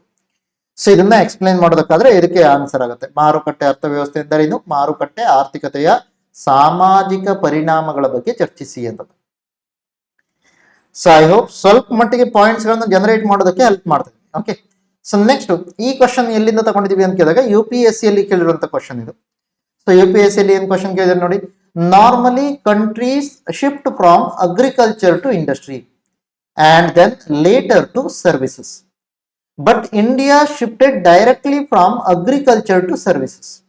What are the reasons for huge growth of services, face to face industry in the country? Can India become a developed country without a strong industrial base ಅಂತ ಕೇಳಿ. ಸೊ ಸ್ವಲ್ಪ ಡಿಟೇಲ್ ಆದಂತ ಕ್ವಶನ್, ಆದ್ರೆ ಇದನ್ನ ಅರ್ಥ ಮಾಡ್ಕೊಳ್ಳಿ. Normal ಆಗಿ ಏನಾಗುತ್ತೆ, ಯಾವ್ದಾದ್ರು ಒಂದು ದೇಶಗಳು ಈ ತರ ಅಭಿವೃದ್ಧಿ ಆಗ್ತಾ ಇದೆ ಅಂತ ಕೇಳಿದಾಗ, ಮೊದಲು ಅಭಿವೃದ್ಧಿಯಲ್ಲಿ ಹಿಂದುಳಿದಾಗ ಅಲ್ಲಿ ಅತಿ ಹೆಚ್ಚಾಗಿ ಕಾಂಟ್ರಿಬ್ಯೂಷನ್ ಎಲ್ಲಿಂದ ಬರುತ್ತೆ, ಅಗ್ರಿಕಲ್ಚರ್ ಸೆಕ್ಟರ್ ನಿಂದ ಬರುತ್ತೆ. ನಂತರದಲ್ಲಿ ನಿಧಾನವಾಗಿ ಡೆವಲಪ್ಮೆಂಟ್ ಆಗೋದಕ್ಕೆ ಸ್ಟಾರ್ಟ್ ಆದಾಗ ಇಂಡಸ್ಟ್ರಿಯಿಂದ ಅತಿ ಹೆಚ್ಚಿನ ಕಾಂಟ್ರಿಬ್ಯೂಷನ್ ಬರುತ್ತೆ. ನಂತರದಲ್ಲಿ ಏನಾಗುತ್ತೆ, ಸೇವಾ ವಲಯದಿಂದ ಅತಿ ಹೆಚ್ಚಿನ ಕಾಂಟ್ರಿಬ್ಯೂಷನ್ ಬರುತ್ತೆ. ಆದ್ರೆ ನಮ್ಮಲ್ಲಿ ಏನಾಗಿದೆ ಅಂತ ಹೇಳ್ತೀವಿ, ಅಗ್ರಿಕಲ್ಚರ್ ಇಂದ ನಾವೇನಾಗಿದ್ದೀವಿ, ಡೈರೆಕ್ಟ್ ಆಗಿ ಸರ್ವಿಸ್ಗೆ ಶಿಫ್ಟ್ ಆಗಿದ್ದೀವಿ. ಇಂಡಸ್ಟ್ರಿಯಲ್ಲಿ ಜಾಸ್ತಿ ನಮ್ಗೆ ಗ್ರೋತ್ ಆಗಿಲ್ಲದೆ ಇದ್ರೂ ಕೂಡ ಇತ್ತೀಚಿನ ದಿನಗಳಲ್ಲಿ ನಾವೇನ್ ನೋಡ್ತೀವಿ, ಸರ್ವಿಸ್ ಸೆಕ್ಟರ್ ಇಂದ ಅತಿ ಹೆಚ್ಚು ಕಾಂಟ್ರಿಬ್ಯೂಷನ್ ಬರ್ತಾ ಇರೋದನ್ನ ನೋಡ್ತೀರಾ. ಭಾರತದ GDPಗೆ ಸರ್ವಿಸ್ ಸೆಕ್ಟರ್ ಇಂದ ಅತಿ ಹೆಚ್ಚು ಕಾಂಟ್ರಿಬ್ಯೂಷನ್ ಬರ್ತಾ ಇರೋದನ್ನ ನೋಡ್ತೀರಾ. ಸೊ ಆ ಕಾರಣಕ್ಕಾಗಿ ಇವ್ರು ಏನ್ ಕೇಳಿದ್ರೆ, ಈ ತರ ಶಿಫ್ಟ್ ಆಗಿರೋದ್ರಿಂದಾಗಿ ಭಾರತದಲ್ಲಿ ಸರ್ವಿಸ್ ಸೆಕ್ಟರ್ ಏನೋ ಜಾಸ್ತಿ ಆಗಿದೆ. ಈ ರೀಸನ್ ಏನು, ಸರ್ವಿಸ್ ಸೆಕ್ಟರ್ ಯಾಕೆ ಜಾಸ್ತಿ ಆಯ್ತು, ಅಥವಾ ಸರ್ವಿಸ್ ಸೆಕ್ಟರ್ ನ ಕಾಂಟ್ರಿಬ್ಯೂಷನ್ ಯಾಕೆ ಭಾರತದಲ್ಲಿ ಜಾಸ್ತಿ ಆಯ್ತು, ಇಂಡಸ್ಟ್ರಿ ಯಾಕೆ ಹಿಂದೆ ಉಳಿದಿದೆ, ಇದರ ಬಗ್ಗೆ ಕ್ವಶನ್ ಗಳನ್ನ ಕೇಳ್ತಾರೆ. ಈಗ ಸರ್ವಿಸ್ ಸೆಕ್ಟರ್ ಈ ತರ ನಿಮ್ಗೆ ಕಾಂಟ್ರಿಬ್ಯೂಷನ್ ಜಾಸ್ತಿ ಆಗೋದಕ್ಕೆ ರೀಸನ್ ಏನು ಅಂತ ಕೇಳಿದಾಗ ನೀವು ಏನ್ ಹೇಳ್ತೀರಾ, 1991 LPG ರಿಫಾರ್ಮ್ಸ್ ಅನ್ನ ಹೇಳ್ಬೇಕಾಗ್ತದೆ. ಲಿಬರಲೈಸೇಷನ್, ಪ್ರೈವೇಟೈಸೇಷನ್ ಅಂಡ್ ಗ್ಲೋಬಲೈಸೇಷನ್ ಅಂತ ಕರಿತೀವಿ. ಉದಾರೀಕರಣ, ಖಾಸಗೀಕರಣ ಮತ್ತು ಜಾಗತೀಕರಣ ಅಂತ. ಸೊ ಈ ಒಂದು ಇದನ್ನ ತಂದ ನಂತರ ನಮ್ಗೇನಾಗುತ್ತೆ, ಅಲ್ಲಿ ಗ್ಲೋಬಲೈಸೇಷನ್ ಒಂದು ಇದ್ರೆ, ಅದ್ರ ಗ್ಲೋಬಲೈಸೇಷನ್ ಅಂದ್ರೆ ಏನು, ಭಾರತದ ಕಂಪನಿಗಳು ಬೇರೆ ದೇಶದಲ್ಲಿ ತಮ್ಮ ಕಂಪನಿಗಳನ್ನ ಅಥವಾ ಬ್ರಾಂಚ್ ಗಳನ್ನ ಓಪನ್ ಮಾಡ್ಬೋದು, ಬೇರೆ ದೇಶದ ಕಂಪನಿಗಳು ಭಾರತದಲ್ಲಿ ತನ್ನ ಬ್ರಾಂಚ್ ಅನ್ನ ಓಪನ್ ಮಾಡ್ಬೋದು ಅಂತ ಹೇಳ್ತಿದ್ರು. ಸೊ ಈ ತರ ಮಾಡ್ತಾ ಇರೋದ್ರಿಂದಾಗಿ ಎಲ್ಲೋ ಒಂದ್ ಕಡೆ ನಿಮ್ಗೆ ಏನಾಗ್ತದೆ, ಬೇರೆ ದೇಶದ ಕಂಪನಿಗಳು ಭಾರತದಲ್ಲಿ ಹೆಚ್ಚೆಚ್ಚು ತನ್ನ ಬ್ರಾಂಚ್ ಅನ್ನ ಓಪನ್ ಮಾಡ್ತಿದೆ. ಯಾಕೆ ಇವರು ಭಾರತದಲ್ಲಿ ಹೆಚ್ಚಾಗಿ ಬ್ರಾಂಚ್ ಗಳನ್ನ ಓಪನ್ ಮಾಡೋದಕ್ಕೆ ಸ್ಟಾರ್ಟ್ ಮಾಡಿದ್ರು ಅಂತ ಕೇಳಿದಾಗ, ಒಂದು ಮಾರ್ಕೆಟ್ ಸೈಜ್. ಮಾರ್ಕೆಟ್ ಸೈಜ್ ಅಂದ್ರೆ ಇಲ್ಲೇನು, ಪಾಪ್ಯುಲೇಷನ್ ಹೇಳ್ತಿದ್ವಿ. ಸೊ ಈ ನೋಡಿ, ಈಗ ಅವರ ಒಂದು ಬ್ರಾಂಚ್ ಭಾರತದಲ್ಲಿ ಆಕ್ಟಿವ್ ಆಗಿದ್ದಾಗ ಅವ್ರಿಗೆ ಭಾರತದ ಮಾರ್ಕೆಟ್ ಕೂಡ ಬಹಳ ದೊಡ್ಡದು. ಆ ಕಾರಣಕ್ಕಾಗಿ ಏನ್ ಮಾಡ್ತಾರೆ, ಭಾರತದಲ್ಲಿ ತಮ್ಮ ಈ ಒಂದು ಕಂಪನಿಯ ಆಕ್ಟಿವಿಟಿಯನ್ನ ಆಕ್ಟಿವ್ ಆಗಿ ಇಡೋದಕ್ಕೆ ಟ್ರೈ ಮಾಡ್ತಾರೆ. ಅದನ್ನ ಬಿಟ್ಟು ಮತ್ತೇನಾಗುತ್ತೆ, ಚೀಪ್ ಪ್ರೈಸ್ ಅಲ್ಲಿ ಸ್ಕಿಲ್ಡ್ ಲೇಬರ್ ಸಿಗ್ತಾರೆ. ಸ್ಕಿಲ್ಡ್ ಲೇಬರ್, ಈಗ ಇದನ್ನೇ ಅಬ್ಸರ್ವ್ ಮಾಡಿ, ನಿಮ್ಗೆ ಏನಾಗುತ್ತೆ, ಈಗ ಟೆಲಿಕಮ್ಯುನಿಕೇಶನ್ ಅಥವಾ IT BPO ಜಾಬ್ಗಳು ಇವೇ ಅಲ್ವಾ ಮೊದಲೇದಾಗಿ ನಮ್ಗೆ ಅತಿ ಹೆಚ್ಚಾಗಿ ಕಂಡಿರೋದು ಸರ್ವಿಸ್ ಸೆಕ್ಟರ್ ನ ಒಳಗಡೆ. IT ಅಂದ್ರೆ ಇನ್ಫಾರ್ಮೇಶನ್ ಟೆಕ್ನಾಲಜಿ, BPO ಅಂದ್ರೆ ಬಿಸ್ನೆಸ್ ಪ್ರೊಸೆಸ್ ಔಟ್ಸೋರ್ಸಿಂಗ್ ಅಂತ ಕರಿತೀವಿ, ಅಥವಾ ನೀವು ಸಿಂಪಲ್ ಆಗಿ ಹೇಳೋದಕ್ಕೋದ್ರೆ ಕಾಲ್ ಸೆಂಟರ್ ಜಾಬ್ಗಳು ಅಂತ ಕರಿತೀವಿ. ಸೊ ಈ ಜಾಬ್ಗಳು ಯಾಕೆ ಭಾರತಕ್ಕೆ ಬಂದು ಅಂತ ಕೇಳಿದಾಗ ಸಪೋಸ್ ಥಿಂಕ್ ಮಾಡಿ, ಭಾರತದಲ್ಲಿ ನೀವೇನಾದ್ರೂ 30,000 ಪ್ರತಿ ತಿಂಗಳಿಗೆ ಒಬ್ರಿಗೆ ಕೊಟ್ಬಿಟ್ರೆ ಅವರು ಖುಷಿ ಆಗ್ಬಿಡ್ತಾರೆ. ಆದ್ರೆ ಇದನ್ನೇ ನೀವೇನಾದ್ರೂ USA ನಲ್ಲಿ ಸ್ಥಾಪನೆ ಮಾಡ್ಬೇಕಂದ್ರೆ ಅಲ್ಲಿಯ ಜನ ಏನ್ ಕೇಳ್ಬೋದು, ಫಾರ್ ಎಕ್ಸಾಂಪಲ್ ಒಂದು $4,000 ಬೇಕು ಅಂತ ಹೇಳ್ಬೋದು. ಈಗ $4,000 ಅನ್ನ ನೀವೇನಾದ್ರೂ ಭಾರತದ ರೂಪಾಯಿ ಕನ್ವರ್ಟ್ ಮಾಡಿದ್ರೆ ಅದು 3 ಲಕ್ಷ ಆಗುತ್ತೆ, ಹೌದಾ? ಸೊ ಈ 3 ಲಕ್ಷಕ್ಕೂ ಇಲ್ಲಿ ಕೊಡ್ತಿರೋ 30,000ಕ್ಕೂ ನೀವೇನಾದ್ರೂ ಕಂಪೇರ್ ಮಾಡಿದ್ರೆ ಇವರು ಬಹಳ ಕಡಿಮೆ ದುಡ್ಡಿನಲ್ಲಿ ಒಳ್ಳೆ ಕೌಶಲ್ಯವನ್ನ ಹೊಂದಿರುವಂತ ಲೇಬರ್ ಸಿಗ್ತಾ ಇದ್ದಾರೆ. ಸೊ ಆ ಕಾರಣಕ್ಕಾಗಿ ನಮ್ಗೇನಾಗತ್ತೆ, ಭಾರತದಲ್ಲಿ ಕೈಗಾರಿಕೆ ಬೆಳೆಯೋದಕ್ಕಿಂತ ಮೊದಲೇನೆ ಬೇರೆ ದೇಶದ ಕಂಪನಿಗಳಿಗೆ ಸೇವೆಗಳನ್ನ ಭಾರತದಿಂದ ಕೊಡೋದಕ್ಕೆ ಸ್ಟಾರ್ಟ್ ಮಾಡ್ತಾರೆ. ಸೊ ಇದಲ್ಲದೆ ಮತ್ತೇನನ್ನ ಹೇಳ್ಬೋದು ನೀವು, ಬೆಂಗಳೂರಿನಂತ ನಗರಗಳನ್ನ ನೀವು ನೋಡೋದಕ್ಕೋದ್ರೆ ನಾವೇನ್ ಮಾಡಿದ್ವಿ, ಇಲ್ಲಿ ಇಂಟರ್ನೆಟ್ ನಂತ ಕನೆಕ್ಟಿವಿಟಿ ಏನಿಲ್ಲ, ಕನೆಕ್ಟಿವಿಟಿಗೆ ಸಂಬಂಧಪಟ್ಟಂತ ಮೂಲ ಸೌಕರ್ಯಗಳನ್ನ ಇದನ್ನ ಇಂಪ್ರೂವ್ ಮಾಡಿದ್ವಿ. ಆ ಕಾರಣಕ್ಕಾಗಿ ಕೂಡ ನಮ್ಗೇನಾಗತ್ತೆ, ಹೆಚ್ಚಾಗಿ ಭಾರತ ಸರ್ವಿಸ್ ಸೆಕ್ಟರ್ ನಿಂದ ಕಾಂಟ್ರಿಬ್ಯೂಟ್ ಮಾಡ್ತಿರೋದನ್ನ ನೋಡ್ತೇವೆ. ಸೊ ಇದು ಕಾಂಟ್ರಿಬ್ಯೂಷನ್ ಯಾಕೆ ಸರ್ವಿಸ್ ಸೆಕ್ಟರ್ ಇಂದ ಜಾಸ್ತಿ ಬಂದಿದೆ ಅಂತ ಹೇಳಿ ಹೇಳ್ಬೇಕು. Reasons, what are the reasons for huge growth of services industry in the country, ಇದಕ್ಕೆ ಕೆಲವೊಂದು point. In next, can India become a developed country without a strong industrial base? ಹಾಗಾದ್ರೆ ಭಾರತ ಒಂದು ಗಟ್ಟಿಯಾದಂತ ಅಥವಾ ಬಲಯುತವಾದಂತ ಕೈಗಾರಿಕೆಯ ನೆಲೆಗಟ್ಟು ಇಲ್ಲದೆ ಇದ್ರೂ ಕೂಡ ಅಭಿವೃದ್ಧಿ ಹೊಂದಿದ ದೇಶವಾಗಬಹುದೇ ಅಂತ ಕ್ವಶನ್ ಕೇಳ್ತಿದ್ರು. ಸೊ ಈ ತರ ಹೇಳಿದಾಗ ಇದು ಪ್ರಾಬ್ಲಮ್ ಆಯ್ತು ನೋಡಿ. ನಮ್ಗೆ ಇಂಡಸ್ಟ್ರಿ ಇನ್ನೂ ಡೆವಲಪ್ಮೆಂಟ್ ಆಗಿಲ್ಲ, ಆ ಕಾರಣಕ್ಕಾಗಿ ಡೆವಲಪಿಂಗ್ ನೇಷನ್ ನಲ್ಲಿ ಇದೀವಿ ನಾವು. ಸರ್ವಿಸ್ ಸೆಕ್ಟರ್ಗೆ ನೋಡೋದಕ್ಕೋದ್ರೆ ಬೇರೆ ಎಲ್ಲರಿಗೂ ನಾವು ಎಕ್ಸ್ಪೋರ್ಟ್ ಮಾಡ್ತೀವಿ. ಯಾಕೆ ಇಲ್ಲಿ ನಾವು ಇದು ಭಾರತ ಡೆವಲಪ್ಡ್ ಕಂಟ್ರಿ ಆಗೋದಕ್ಕೆ ಇಂಡಸ್ಟ್ರಿಯಲ್ ಬೇಸ್ ಸ್ಟ್ರಾಂಗ್ ಇಲ್ದಿದ್ರೆ ಕಷ್ಟ ಆಗತ್ತೆ ಅಂತ ಹೇಳ್ತೀವಿ ಅಂತ ಕೇಳಿದಾಗ, ಸರ್ವಿಸ್ ಸೆಕ್ಟರ್ ಆಕ್ಚುಲಿ ಏನಾಗಿದೆ, ಬೇರೆ ಯಾವುದೋ ದೇಶದ ಇಂಡಸ್ಟ್ರಿಯಲ್ ಸೆಕ್ಟರ್ ನ ಮೇಲೆ ಡಿಪೆಂಡ್ ಆಗಿದೆ ಭಾರತದ ಸರ್ವಿಸ್ ಸೆಕ್ಟರ್. ಸೊ ಆ ಕಾರಣಕ್ಕಾಗಿ ಬೇರೆ ದೇಶಗಳ ಮೇಲೆ ನಿಮ್ಗೆ ಏನಾದ್ರೂ ಇಂಟರ್ ಡಿಪೆಂಡೆನ್ಸಿ ಇದೆ ಅಂತಂದ್ರೆ, ಅವಲಂಬನೆ ಇದೆ ಅಂದ್ರೆ, ಅಲ್ಲೇನಾದ್ರೂ ಪ್ರಾಬ್ಲಮ್ ಅಂದ್ರೆ ಭಾರತದಲ್ಲಿ ಪ್ರಾಬ್ಲಮ್ ಆಗುವಂತ ಚಾನ್ಸ್ ಇದೆ ಭಾರತದ ಸರ್ವಿಸ್ ಸೆಕ್ಟರ್ ನಲ್ಲಿ. ಸೊ ಆ ಕಾರಣಕ್ಕಾಗಿ ಅಷ್ಟು ಈಸಿ ಅಲ್ಲ ಡೆವಲಪ್ಡ್ ಕಂಟ್ರಿ ಆಗೋದಕ್ಕೆ. ಭಾರತದ ಇಂಡಸ್ಟ್ರಿಗಳು ಸ್ಟ್ರಾಂಗ್ ಆದ್ರೆ ಮಾತ್ರ ನಿಮ್ಗೆ ಏನಾಗುತ್ತೆ, ಪಾಸಿಬಿಲಿಟಿ ಕಾಣುತ್ತೆ. ಸೊ ಅದನ್ನ ನೀವು ಇಲ್ಲಿ ಹೇಳ್ಬೇಕಾಗುತ್ತೆ. ಅಗೇನ್ ಇಲ್ಲಿ ನೀವೇನಾದ್ರೂ ನೋಡೋದಕ್ಕೋದ್ರೆ ಇವು ಎರಡು ಬೇರೆ ಬೇರೆ ಕ್ವಶನ್ಸ್. ಈ ಕ್ವಶನ್ಸ್ಗೆ ಒಂದಿಷ್ಟು what are the reasons for the huge growth of services industry with face to industry in the country, ಅದಕ್ಕೆ ನೀವು ಒಂದಿಷ್ಟು ಪ್ಯಾರಾಗ್ರಾಫ್ ಅನ್ನ ಮೀಸಲಾಗಿಡ್ಬೇಕಾಗತ್ತೆ.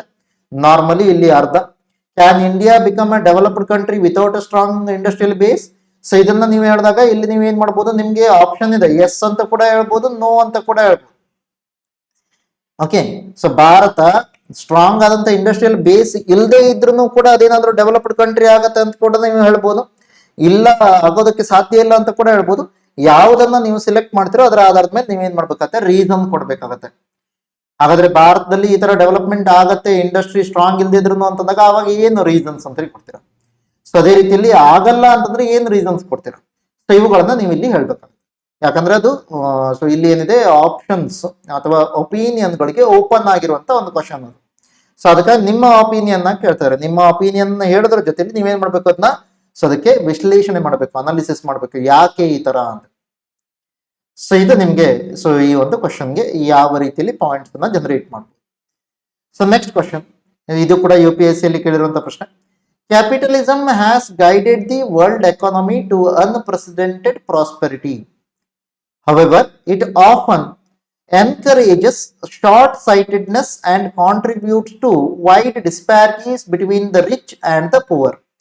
In the light, would it be correct to believe and adopt capitalism for bringing inclusive growth in India? Discuss ಅಂತ ಕೇಳ್ತಾರೆ. Okay, ಇದನ್ನ ಏನ್ ಹೇಳ್ತಾರೆ, capitalism ಅನ್ನ ಅಥವಾ ಬಂಡವಾಳಶಾಹಿತ್ವವನ್ನು ನೀವೇನಾದ್ರೂ ಬಳಸ್ಕೊಂಡ್ರೆ ಅದರಿಂದ ಏನಾಗುತ್ತೆ, ಸಂಪತ್ತು ಅಧಿಕವಾಗುತ್ತೆ ಅಂತ ಹೇಳ್ತಾರೆ. ಎಸ್, ಸಂಪತ್ತು ಅಧಿಕವಾಗುತ್ತೆ. ಯಾಕಂದ್ರೆ ಇಲ್ಲಿ ಪ್ರಾಫಿಟ್ ನ ಮೋಟಿವ್ ಅನ್ನ ಹೊಂದಿರ್ತೀವಿ, ಕಾಂಪಿಟೇಷನ್ ಜಾಸ್ತಿ ಇರುತ್ತೆ, ಆ ಕಾರಣಕ್ಕಾಗಿ ಏನಾಗುತ್ತೆ, ಸಂಪತ್ತು ಜಾಸ್ತಿ ಆಗ್ತಾ ಹೋಗುತ್ತೆ. However, it often encourages short-sightedness and contributes to wide disparities between the rich and the poor ಅಂತ ಕೇಳ್ತಾರೆ. ಅಂದ್ರೆ ಏನಾಗುತ್ತೆ, ಕ್ಯಾಪಿಟಲಿಸಮ್ ಅನ್ನ ನೀವು ಬಳಸ್ತಾ ಇದ್ರೆ ಸಂಪತ್ತೇನೋ ಜಾಸ್ತಿ ಆಗುತ್ತೆ, ಆದ್ರೆ ಆ ಸಂಪತ್ತು ಜಾಸ್ತಿ ಆಗೋದ್ರ ಜೊತೆಯಲ್ಲಿ ನಮ್ಗೆ ಏನಾಗುತ್ತೆ, ಒಂದು ಶಾರ್ಟ್ ಸೈಟೆಡ್ನೆಸ್ ಇರುತ್ತೆ. ಅಲ್ಪಾವಧಿಯಲ್ಲಿ ಹೇಗೆ ಲಾಭವನ್ನ ಮಾಡ್ಕೋಬೇಕು ಅದನ್ನ ನಾವು ಜಾಸ್ತಿ ತಲೆ ಕೆಡಿಸ್ಕೋತೀವಿ ಹೊರತು ದೀರ್ಘಾವಧಿಯಲ್ಲಿ ಯಾವ ರೀತಿಯಲ್ಲಿ ಯೋಚನೆ ಮಾಡಬೇಕು ಅದನ್ನ ನೋಡ್ತಾ ಇಲ್ಲ. ಅದನ್ನ ಏನ್ ಕರಿತೀವಿ, ಶಾರ್ಟ್ ಸೈಟೆಡ್ನೆಸ್, ಹತ್ತಿರದನ್ನ ಮಾತ್ರ ನೋಡ್ತೀವಿ ಅಂತ. ಇನ್ನೊಂದು contributes to wide disparities between the rich and the poor ಅಂತ ಹೇಳ್ತೀವಿ. ಶ್ರೀಮಂತರು ಮತ್ತು ಬಡವರ ಮಧ್ಯ ಬಹಳಷ್ಟು ಅಸಮಾನತೆ ಜಾಸ್ತಿ ಆಗೋದಕ್ಕೂ ಕೂಡ ಕಾರಣ ಆಗತ್ತೆ ಅಂತ ಹೇಳ್ತೀವಿ. ಸೊ ಇದನ್ನ ನೀವು ಇಟ್ಕೊಂಡು ತಲೆಯಲ್ಲಿ ಇಟ್ಕೊಂಡು ನೀವೇನ್ ಹೇಳ್ಬೇಕು, so would it be correct to believe and adapt capitalism for bringing inclusive growth in India ಅಂತ ಕೇಳಿ. ಈಗ ಇನ್ಕ್ಲೂಸಿವ್ ಗ್ರೋತ್ ಅಂದ್ರೆ ಮೀನಿಂಗ್ ಏನು? ಇನ್ಕ್ಲೂಸಿವ್ ಗ್ರೋತ್ ಅಂದ್ರೆ ಎಲ್ಲರನ್ನ ಒಳಗೊಂಡಂತ ಬೆಳವಣಿಗೆ. ಈಗ ನಾರ್ಮಲ್ ಆಗಿ GDP ಬೆಳವಣಿಗೆ ಆದ್ರೆ ಅದು ಜಸ್ಟ್ ಗ್ರೋತ್. ಈಗ GDP ಬೆಳವಣಿಗೆ ಆಗೋದ್ರ ಜೊತೆಯಲ್ಲಿ ಎಲ್ಲರ ತಲಾ ಆದಾಯದಲ್ಲಿ ಏನಾದ್ರೂ ಜಾಸ್ತಿ ಆಗ್ತದೆ, ಎಲ್ಲರ ಆದಾಯದಲ್ಲಿ ಜಾಸ್ತಿ ಆಗ್ತದೆ ಅಂದ್ರೆ ಅವಾಗ ನಮ್ಗೆ ಏನ್ ಕರಿತೀವಿ? ಇನ್ಕ್ಲೂಸಿವ್ ಗ್ರೋತ್ ಅಂತ ಕರಿತೀವಿ, ಎಲ್ಲರನ್ನ ಒಳಗೊಂಡಂತ ಬೆಳವಣಿಗೆ. ಸೊ ಹಾಗಾದ್ರೆ ಈ ಬಂಡವಾಳಶಾಹಿತ್ವವನ್ನು ನಾವೇನಾದ್ರೂ ತಕೊಂಡ್ರೆ ಅದರಿಂದ ಎಲ್ಲರ ಬೆಳವಣಿಗೆ ಆಗತ್ತಾ ಅಂತ ಕ್ವಶನ್. ಸೊ ಇದನ್ನ ನೀವೇನಾದ್ರೂ ಹೇಳೋದಕ್ಕೆ ಹೋದ್ರೆ ನೀವೇನ್ ಹೇಳ್ಬೋದು? ಕೆಲವೊಂದು ಪಾಯಿಂಟ್ಗಳನ್ನ ಹೇಳ್ಬೋದು. ಏನನ್ನ ಹೇಳ್ಬೋದು? ಫಾರ್ ಎಕ್ಸಾಂಪಲ್, ಸೊ ಈ ತರ ಹೇಳಿದಾಗ ಒಂದು ನಮ್ಗೇನಿದೆ, ಕ್ಯಾಪಿಟಲಿಸಂನಿಂದಾಗಿ ಆಕ್ಚುಲಿ ಗ್ರಾಹಕರಿಗೆ ಹೆಚ್ಚಿನ ಸವೆರ್ನಿಟಿ ಸಿಗತ್ತೆ, ಕನ್ಸ್ಯೂಮರ್ ಸವೆರ್ನಿಟಿ ಅಂತ. Okay, so consumer sovereignty. So consumer sovereignty ಅಥವಾ ನಮ್ಗೆ ಯಾರು ಅನುಭೋಗಿಗಳಿದ್ದಾರೋ ಅವ್ರಿಗೆ ಏನಾಗುತ್ತೆ? ಸಾರ್ವಭೌಮತ್ವ ಸಿಗತ್ತೆ ಅಂತ ಹೇಳಿ, ಸಾರ್ವಭೌಮತ್ವ ಸಿಗುತ್ತೆ. ಅದರ ಜೊತೆಯಲ್ಲಿ ಮತ್ತೇನ್ ನೋಡ್ಬೋದು? ಕಾಂಪಿಟೇಷನ್ ಜಾಸ್ತಿ ಇರುತ್ತೆ. ಸೊ ಕಾಂಪಿಟೇಷನ್ ಜಾಸ್ತಿ, ಸ್ಪರ್ಧೆ ಹೆಚ್ಚಾಗಿರೋದನ್ನ ನೋಡ್ತೀರಾ. ಓಕೆ, ಸೊ ಅದ್ರ ಜೊತೆಯಲ್ಲಿ ಮತ್ತೇನ ಹೇಳ್ಬೋದು? ಕ್ಯಾಪಿಟಲಿಸಮ್ಗೆ ಸಂಬಂಧಪಟ್ಟ ಹಾಗೆ ನೀವೇನು ಹೇಳಿದಾಗ ಇನೋವೇಷನ್ ಗಳಿಗೆ ಜಾಸ್ತಿ ಪ್ರಮೋಷನ್ ಮಾಡ್ತೀವಿ. ಇನೋವೇಷನ್, ನಾವೀನ್ಯತೆಗಳನ್ನ ಹೆಚ್ಚಾಗಿ ಪ್ರಮೋಟ್ ಮಾಡೋದನ್ನ ನೋಡ್ತೀರಾ. ಸೊ ಈ ತರದೆಲ್ಲ ಪಾಯಿಂಟ್ ಗಳನ್ನ ನೀವೇನ್ ಮಾಡ್ಬೋದು? ಕ್ಯಾಪಿಟಲಿಸಮ್ಗೆ ಸಂಬಂಧಪಟ್ಟ ಹಾಗೆ ಹೇಳಿ. ಆದ್ರೆ ಕ್ಯಾಪಿಟಲಿಸಮ್ ಅಲ್ಲಿ ಏನಾಗುತ್ತೆ? ಇದು ಶಾರ್ಟ್ ಟರ್ಮ್ ನ ನೇಚರ್ ಅನ್ನ ಹೊಂದಿರುತ್ತೆ, ಅಥವಾ ಅಲ್ಪಾವಧಿಯಲ್ಲಿ ಲಾಭ ಪಡೆಯೋದನ್ನ ಯೋಚನೆ ಮಾಡಿರ್ತೀವಿ. ಸೊ ಅದಕ್ಕಾಗಿ ನಿಮ್ಗೆ ಏನಾಗುತ್ತೆ? ದೀರ್ಘಾವಧಿಯಲ್ಲಿ ಅದು ಪ್ರಾಬ್ಲಮ್ ಆಗ್ಬೋದು ಅಂತ ಹೇಳ್ತೀರಾ. ಸೊ ಅದಲ್ಲದೆ ಮತ್ತೇನ್ ರೀತಿಯ ಪ್ರಾಬ್ಲಮ್ಗಳನ್ನ ನೋಡ್ತೀವಿ ಅಂತ ಕೇಳಿದಾಗ ರಿಚ್ ಅಂಡ್ ಪುವರ್. ಸೊ ಈ ಒಂದು ಇನ್ಇಕ್ವಾಲಿಟಿ ಕೂಡ ಜಾಸ್ತಿ ಆಗೋದನ್ನು ನೋಡ್ತೀವಿ. ಸೊ ಹಾಗಾದ್ರೆ ಇದರಿಂದ ಇನ್ಕ್ಲೂಸಿವ್ ಗ್ರೋತ್ ಆಗತ್ತಾ ಅಂತ ಕೇಳಿದಾಗ ನಿಮ್ಗೆ ಏನ್ ಕ್ವಶನ್ ಕೇಳ್ತಾರೆ? Would it be correct to believe and adapt capitalism for bringing inclusive growth? ಹಾಗಾದ್ರೆ ಕ್ಯಾಪಿಟಲಿಸಮ್ ಅನ್ನ ಬಳಸೋದ್ರಿಂದಾಗಿ ಇನ್ಕ್ಲೂಸಿವ್ ಗ್ರೋತ್ ಆಗತ್ತಾ ಅಂತ ಕೇಳಿದಾಗ ಎಸ್ ಆಗತ್ತೆ, ಆಗಲ್ಲ, ಎರಡಕ್ಕೂ ಪಾಯಿಂಟ್ಸ್ ಇದೆ. ಆಗತ್ತೆ ಅಂತಂದಾಗ ಯಾವ ರೀತಿ ಆಗತ್ತೆ? ಸಂಪತ್ತು ಹೆಚ್ಚಾಗತ್ತೆ, ಟ್ರಿಕಲ್ ಡೌನ್ ಅಪ್ರೋಚ್ ನ ಮೂಲಕ ಇದರಿಂದ ಏನಾಗುತ್ತೆ? ಬಡವರ್ಗದವ್ರಿಗೂ ಕೂಡ ಆದಾಯ ಹೆಚ್ಚಾಗತ್ತೆ, ಅದರಿಂದ ನಿಮ್ಗೆ ಏನಾಗುತ್ತೆ? ಇನ್ಕ್ಲೂಸಿವ್ ಗ್ರೋತ್ ಆಗತ್ತೆ. ಆಗಲ್ಲ ಅಂತಂದಾಗ ಏನಾಗುತ್ತೆ? ರಿಚ್ ಪುವರ್ ಡಿವೈಡ್ ಇದು ಜಾಸ್ತಿ ಆಗುತ್ತೆ. ಅಥವಾ ಇನ್ನೊಂದು ರೀತಿಯಲ್ಲಿ ನೀವೇನ್ ಹೇಳ್ತೀರಾ? ಯಾರು ಶ್ರೀಮಂತರಿದಾರೋ ಮತ್ತು ಶ್ರೀಮಂತರಾಗ್ತಾ ಹೋಗ್ತಾನೆ, ಯಾರು ಬಡವರಿದಾರೋ ಅವ್ರು ಮತ್ತು ಬಡವರಾಗ್ತಾ ಹೋಗ್ತಾರೆ. ಅದಕ್ಕಾಗಿ ನಿಮ್ಗೆ ಏನಾಗುತ್ತೆ? ಎರಡಕ್ಕೂ ಕೂಡ ನೀವು ಹೇಳ್ಬೇಕು, ಪಾಸಿಟಿವ್ ಅನ್ನು ಕೂಡ ಹೇಳ್ಬೇಕು, ನೆಗೆಟಿವ್ ಅನ್ನು ಕೂಡ ಹೇಳ್ಬೇಕು. ಸೊ ಈ ತರ. ಅಥವಾ ನೀವು ಅದನ್ನ ನಿಮ್ಮದೇ ವಾಕ್ಯದಲ್ಲಿ ಹೇಳೋದ್ರ ಬದಲಾಗಿ ನೀವೇನ್ ಮಾಡ್ಬೋದು? ಬೇರೆಯವರ ಹೆಸರನ್ನ ಹೇಳ್ಬೇಕು. For example, proponents of capitalism believes. ಯಾರು ಬಂಡವಾಳಶಾಹಿತ್ವವನ್ನ ಪ್ರತಿಪಾದನೆ ಮಾಡ್ತಾರೋ ಅವರು ಈ ರೀತಿ ಹೇಳ್ತಾರೆ ಅಂತ ಕೂಡ ಹೇಳ್ಬೋದು. ಬಂಡವಾಳಶಾಹಿತ್ವವನ್ನ ವಿರೋಧಿಸುವವರು ಈ ರೀತಿ ಹೇಳ್ತಾರೆ ಅಂತ ಕೂಡ ಹೇಳ್ಬೋದು. ಓಕೆ, ಅವರ ವಿಚಾರಧಾರೆಗಳನ್ನ ನೀವು ಈ ತರ ಬರೀಬಹುದು, ಏನಾಗತ್ತೆ ಏನಾಗತ್ತೆ. ಸೊ ಅದ್ರ ಜೊತೆಲಿ ಕೆಲವೊಂದು ಎಕ್ಸಾಂಪಲ್ಸ್ ಗಳನ್ನು ಕೂಡ ಕೊಡಬಹುದು. ಎಕ್ಸಾಂಪಲ್ಸ್ ಅಲ್ಲಿ ಒಂದು ಯಾವುದು ಅಂತ ಕೇಳಿದಾಗ, ಭಾರತದಲ್ಲಿ 1991 ನಂತರದಲ್ಲಿ ನಮಗೆ ಕ್ಯಾಪಿಟಲಿಸಮ್ ಕಡೆಯಲ್ಲಿ ಹೆಚ್ಚಾಗಿ ವಾಲ್ತಾ ಇದೀವಿ. ಆ ಕ್ಯಾಪಿಟಲಿಸಮ್ ನ ಕಡೆಯಲ್ಲಿ ವಾಲ್ದಾಗ ಏನಾದ್ರೂ ನಮ್ಮಲ್ಲಿ ಬದಲಾವಣೆ ಆಗಿದೆಯಾ ಅದನ್ನ ನೀವು ಫ್ಯಾಕ್ಟ್ಸ್ ಅನ್ನ ನೋಡಿಕೊಟ್ಟು ಇಲ್ಲಿ ಅದನ್ನ ಆಡ್ ಮಾಡ್ಕೋಬೇಕು. ಸೊ ಇನ್ನೊಂದು, ಸಿಂಗಾಪುರ್ದಂತಹ ಒಂದು ದೇಶಗಳಾಗಿರ್ಬೋದು, ಅಥವಾ ಯಾವ ದೇಶಗಳು ಕ್ಯಾಪಿಟಲಿಸಮ್ ಅನ್ನ ಸೆಲೆಕ್ಟ್ ಮಾಡ್ಕೊಂಡಿದ್ಯೋ ಅಂತ ದೇಶಗಳಲ್ಲಿ ಯಾವ ರೀತಿಯ ಬದಲಾವಣೆ ಆಗಿದೆ ಅವುಗಳನ್ನು ಕೂಡ ನೀವೇನ್ ಮಾಡ್ಬೋದು? ಇಲ್ಲಿ ಎಕ್ಸಾಂಪಲ್ ಆಗಿ ಕೊಡ್ಬೋದು. ಸೊ ಇದು ಈ ಕ್ವಶನ್ಸ್ಗೆ ಹೇಗೆ ಆನ್ಸರ್ ಮಾಡೋದಕ್ಕೆ ಟ್ರೈ ಮಾಡ್ತೀರಾ ಅಂತ. ಸೊ ಅಗೇನ್ ನಾವು KPSC ಮತ್ತೆ UPSC ಅಲ್ಲಿ ನೋಡಿದಾಗ ಇದ್ರ ಮೇಲೆ 3 ಈ ತರದ ಪ್ರಶ್ನೆಗಳು ಬಂದಿರೋದು ಬಹಳ ಅಪರೂಪ. ಇದ್ರ ಮೇಲೆ ಫಸ್ಟ್ ಚಾಪ್ಟರ್ ಮೇಲೆ ಕ್ವಶನ್ ಬರೋದು. ಆದ್ರೂ ಕ್ವಶನ್ಗಳನ್ನ ಹೆಚ್ಚಾಗಿ ಎಲ್ಲಿ ಕೇಳಿದರೆ? ಕ್ಯಾಪಿಟಲಿಸಮ್ ನ ಮೇಲೆ ಕೇಳಿದರೆ, ಮಾರ್ಕೆಟ್ ಎಕಾನಮಿಯ ಮೇಲೆ ಕೇಳಿದರೆ. ಯಾಕೆ ಅಂತ ಕೇಳಿದಾಗ 2015ರಲ್ಲಿ ನಮ್ಗೇನು ನರೇಂದ್ರ ಮೋದಿ ಅವರ ಗವರ್ನಮೆಂಟ್ ಬರುತ್ತೆ. ಆ ಗವರ್ಮೆಂಟ್ ಬಂದ ನಂತರದಲ್ಲಿ ಮತ್ತೆ ನಾವೇನ್ ಮಾಡಿದೀವಿ? ಡಿಸ್ಇನ್ವೆಸ್ಟ್ಮೆಂಟ್ ಅನ್ನ ಮಾಡ್ತಾ ಹೋಗಿದೀವಿ, ಹೂಡಿಕೆಯನ್ನ ಹಿಂತೆಗೆತ ಮಾಡ್ತಾ ಹೋಗ್ತೀವಿ. ಸೊ ಆ ಕಾರಣಕ್ಕಾಗಿ ನಮ್ಗೆ ಈ ತರದ ಏನಾಗುತ್ತೆ? ಕ್ಯಾಪಿಟಲಿಸಮ್ ಕಡೆಯಲ್ಲಿ ಮತ್ತು ಜಾಸ್ತಿ ವಾಲ್ತಿದೀವಿ ಅಂತೇಳಿ ಮೀನಿಂಗ್ ಕೊಡುತ್ತೆ. ಆತರ ಕ್ಯಾಪಿಟಲಿಸಮ್ ನ ಕಡೆಯಲ್ಲಿ ವಾಲ್ದಾಗ ಏನಾಗಿದೆ ಅನ್ನೋದ್ರ ಬಗ್ಗೆ ಮಾತಾಡ್ತೀವಿ. ಸೊ ಆ ಕಾರಣಕ್ಕಾಗಿ ಅದನ್ನ ಏನ್ ಮಾಡ್ತಾರೆ? ಈ ತರ ಕ್ವಶನ್ ಅನ್ನ ಕೇಳುವಂತ ಪ್ರಯತ್ನ ಮಾಡ್ತಾರೆ. ಸೊ ಇದಿಷ್ಟು ಮೊದಲನೇ ಚಾಪ್ಟರ್ಗೆ ಸಂಬಂಧಪಟ್ಟ ಹಾಗೆ. ಇಲ್ಲಿಗೆ ನಾವು ಮೊದಲನೇ ಚಾಪ್ಟರ್ ನ ಕಂಪ್ಲೀಟ್ ಆಗಿ ಎಂಡ್ ಮಾಡಿದ್ವಿ. ಸೊ ನೀವು ಕೂಡ ಒಂದಿಷ್ಟು ಪಾಯಿಂಟ್ಸ್ ಗಳನ್ನ ಈ ತರ ಜನರೇಟ್ ಮಾಡೋದಕ್ಕೆ ಟ್ರೈ ಮಾಡಿ, ವಿಶ್ಲೇಷಣೆ ಮಾಡೋದಕ್ಕೆ ಟ್ರೈ ಮಾಡಿ, ಅನಲೈಸ್ ಮಾಡೋದಕ್ಕೆ ಟ್ರೈ ಮಾಡಿ. ಓಕೆ, ಸೊ ನೆಕ್ಸ್ಟ್ ಸೆಷನ್ ಅಲ್ಲಿ ಸಿಗೋಣ. 2ನೇ ಚಾಪ್ಟರ್ ನ ಡಿಸ್ಕಸ್ ಮಾಡ್ತಾ. ಅಲ್ಲಿ ತನಕ ಎಲ್ಲರಿಗೂ ಕೂಡ ಸೊ ಧನ್ಯವಾದಗಳು. Thank you for joining. ಮತ್ತೆ ಸಿಗೋಣ ನೆಕ್ಸ್ಟ್ ವಿಡಿಯೋದಲ್ಲಿ. ಅಲ್ಲಿ ತನಕ ಎಲ್ಲರೂ ಕೂಡ ಆರಾಮಾಗಿರಿ. Take care, bye bye and see you.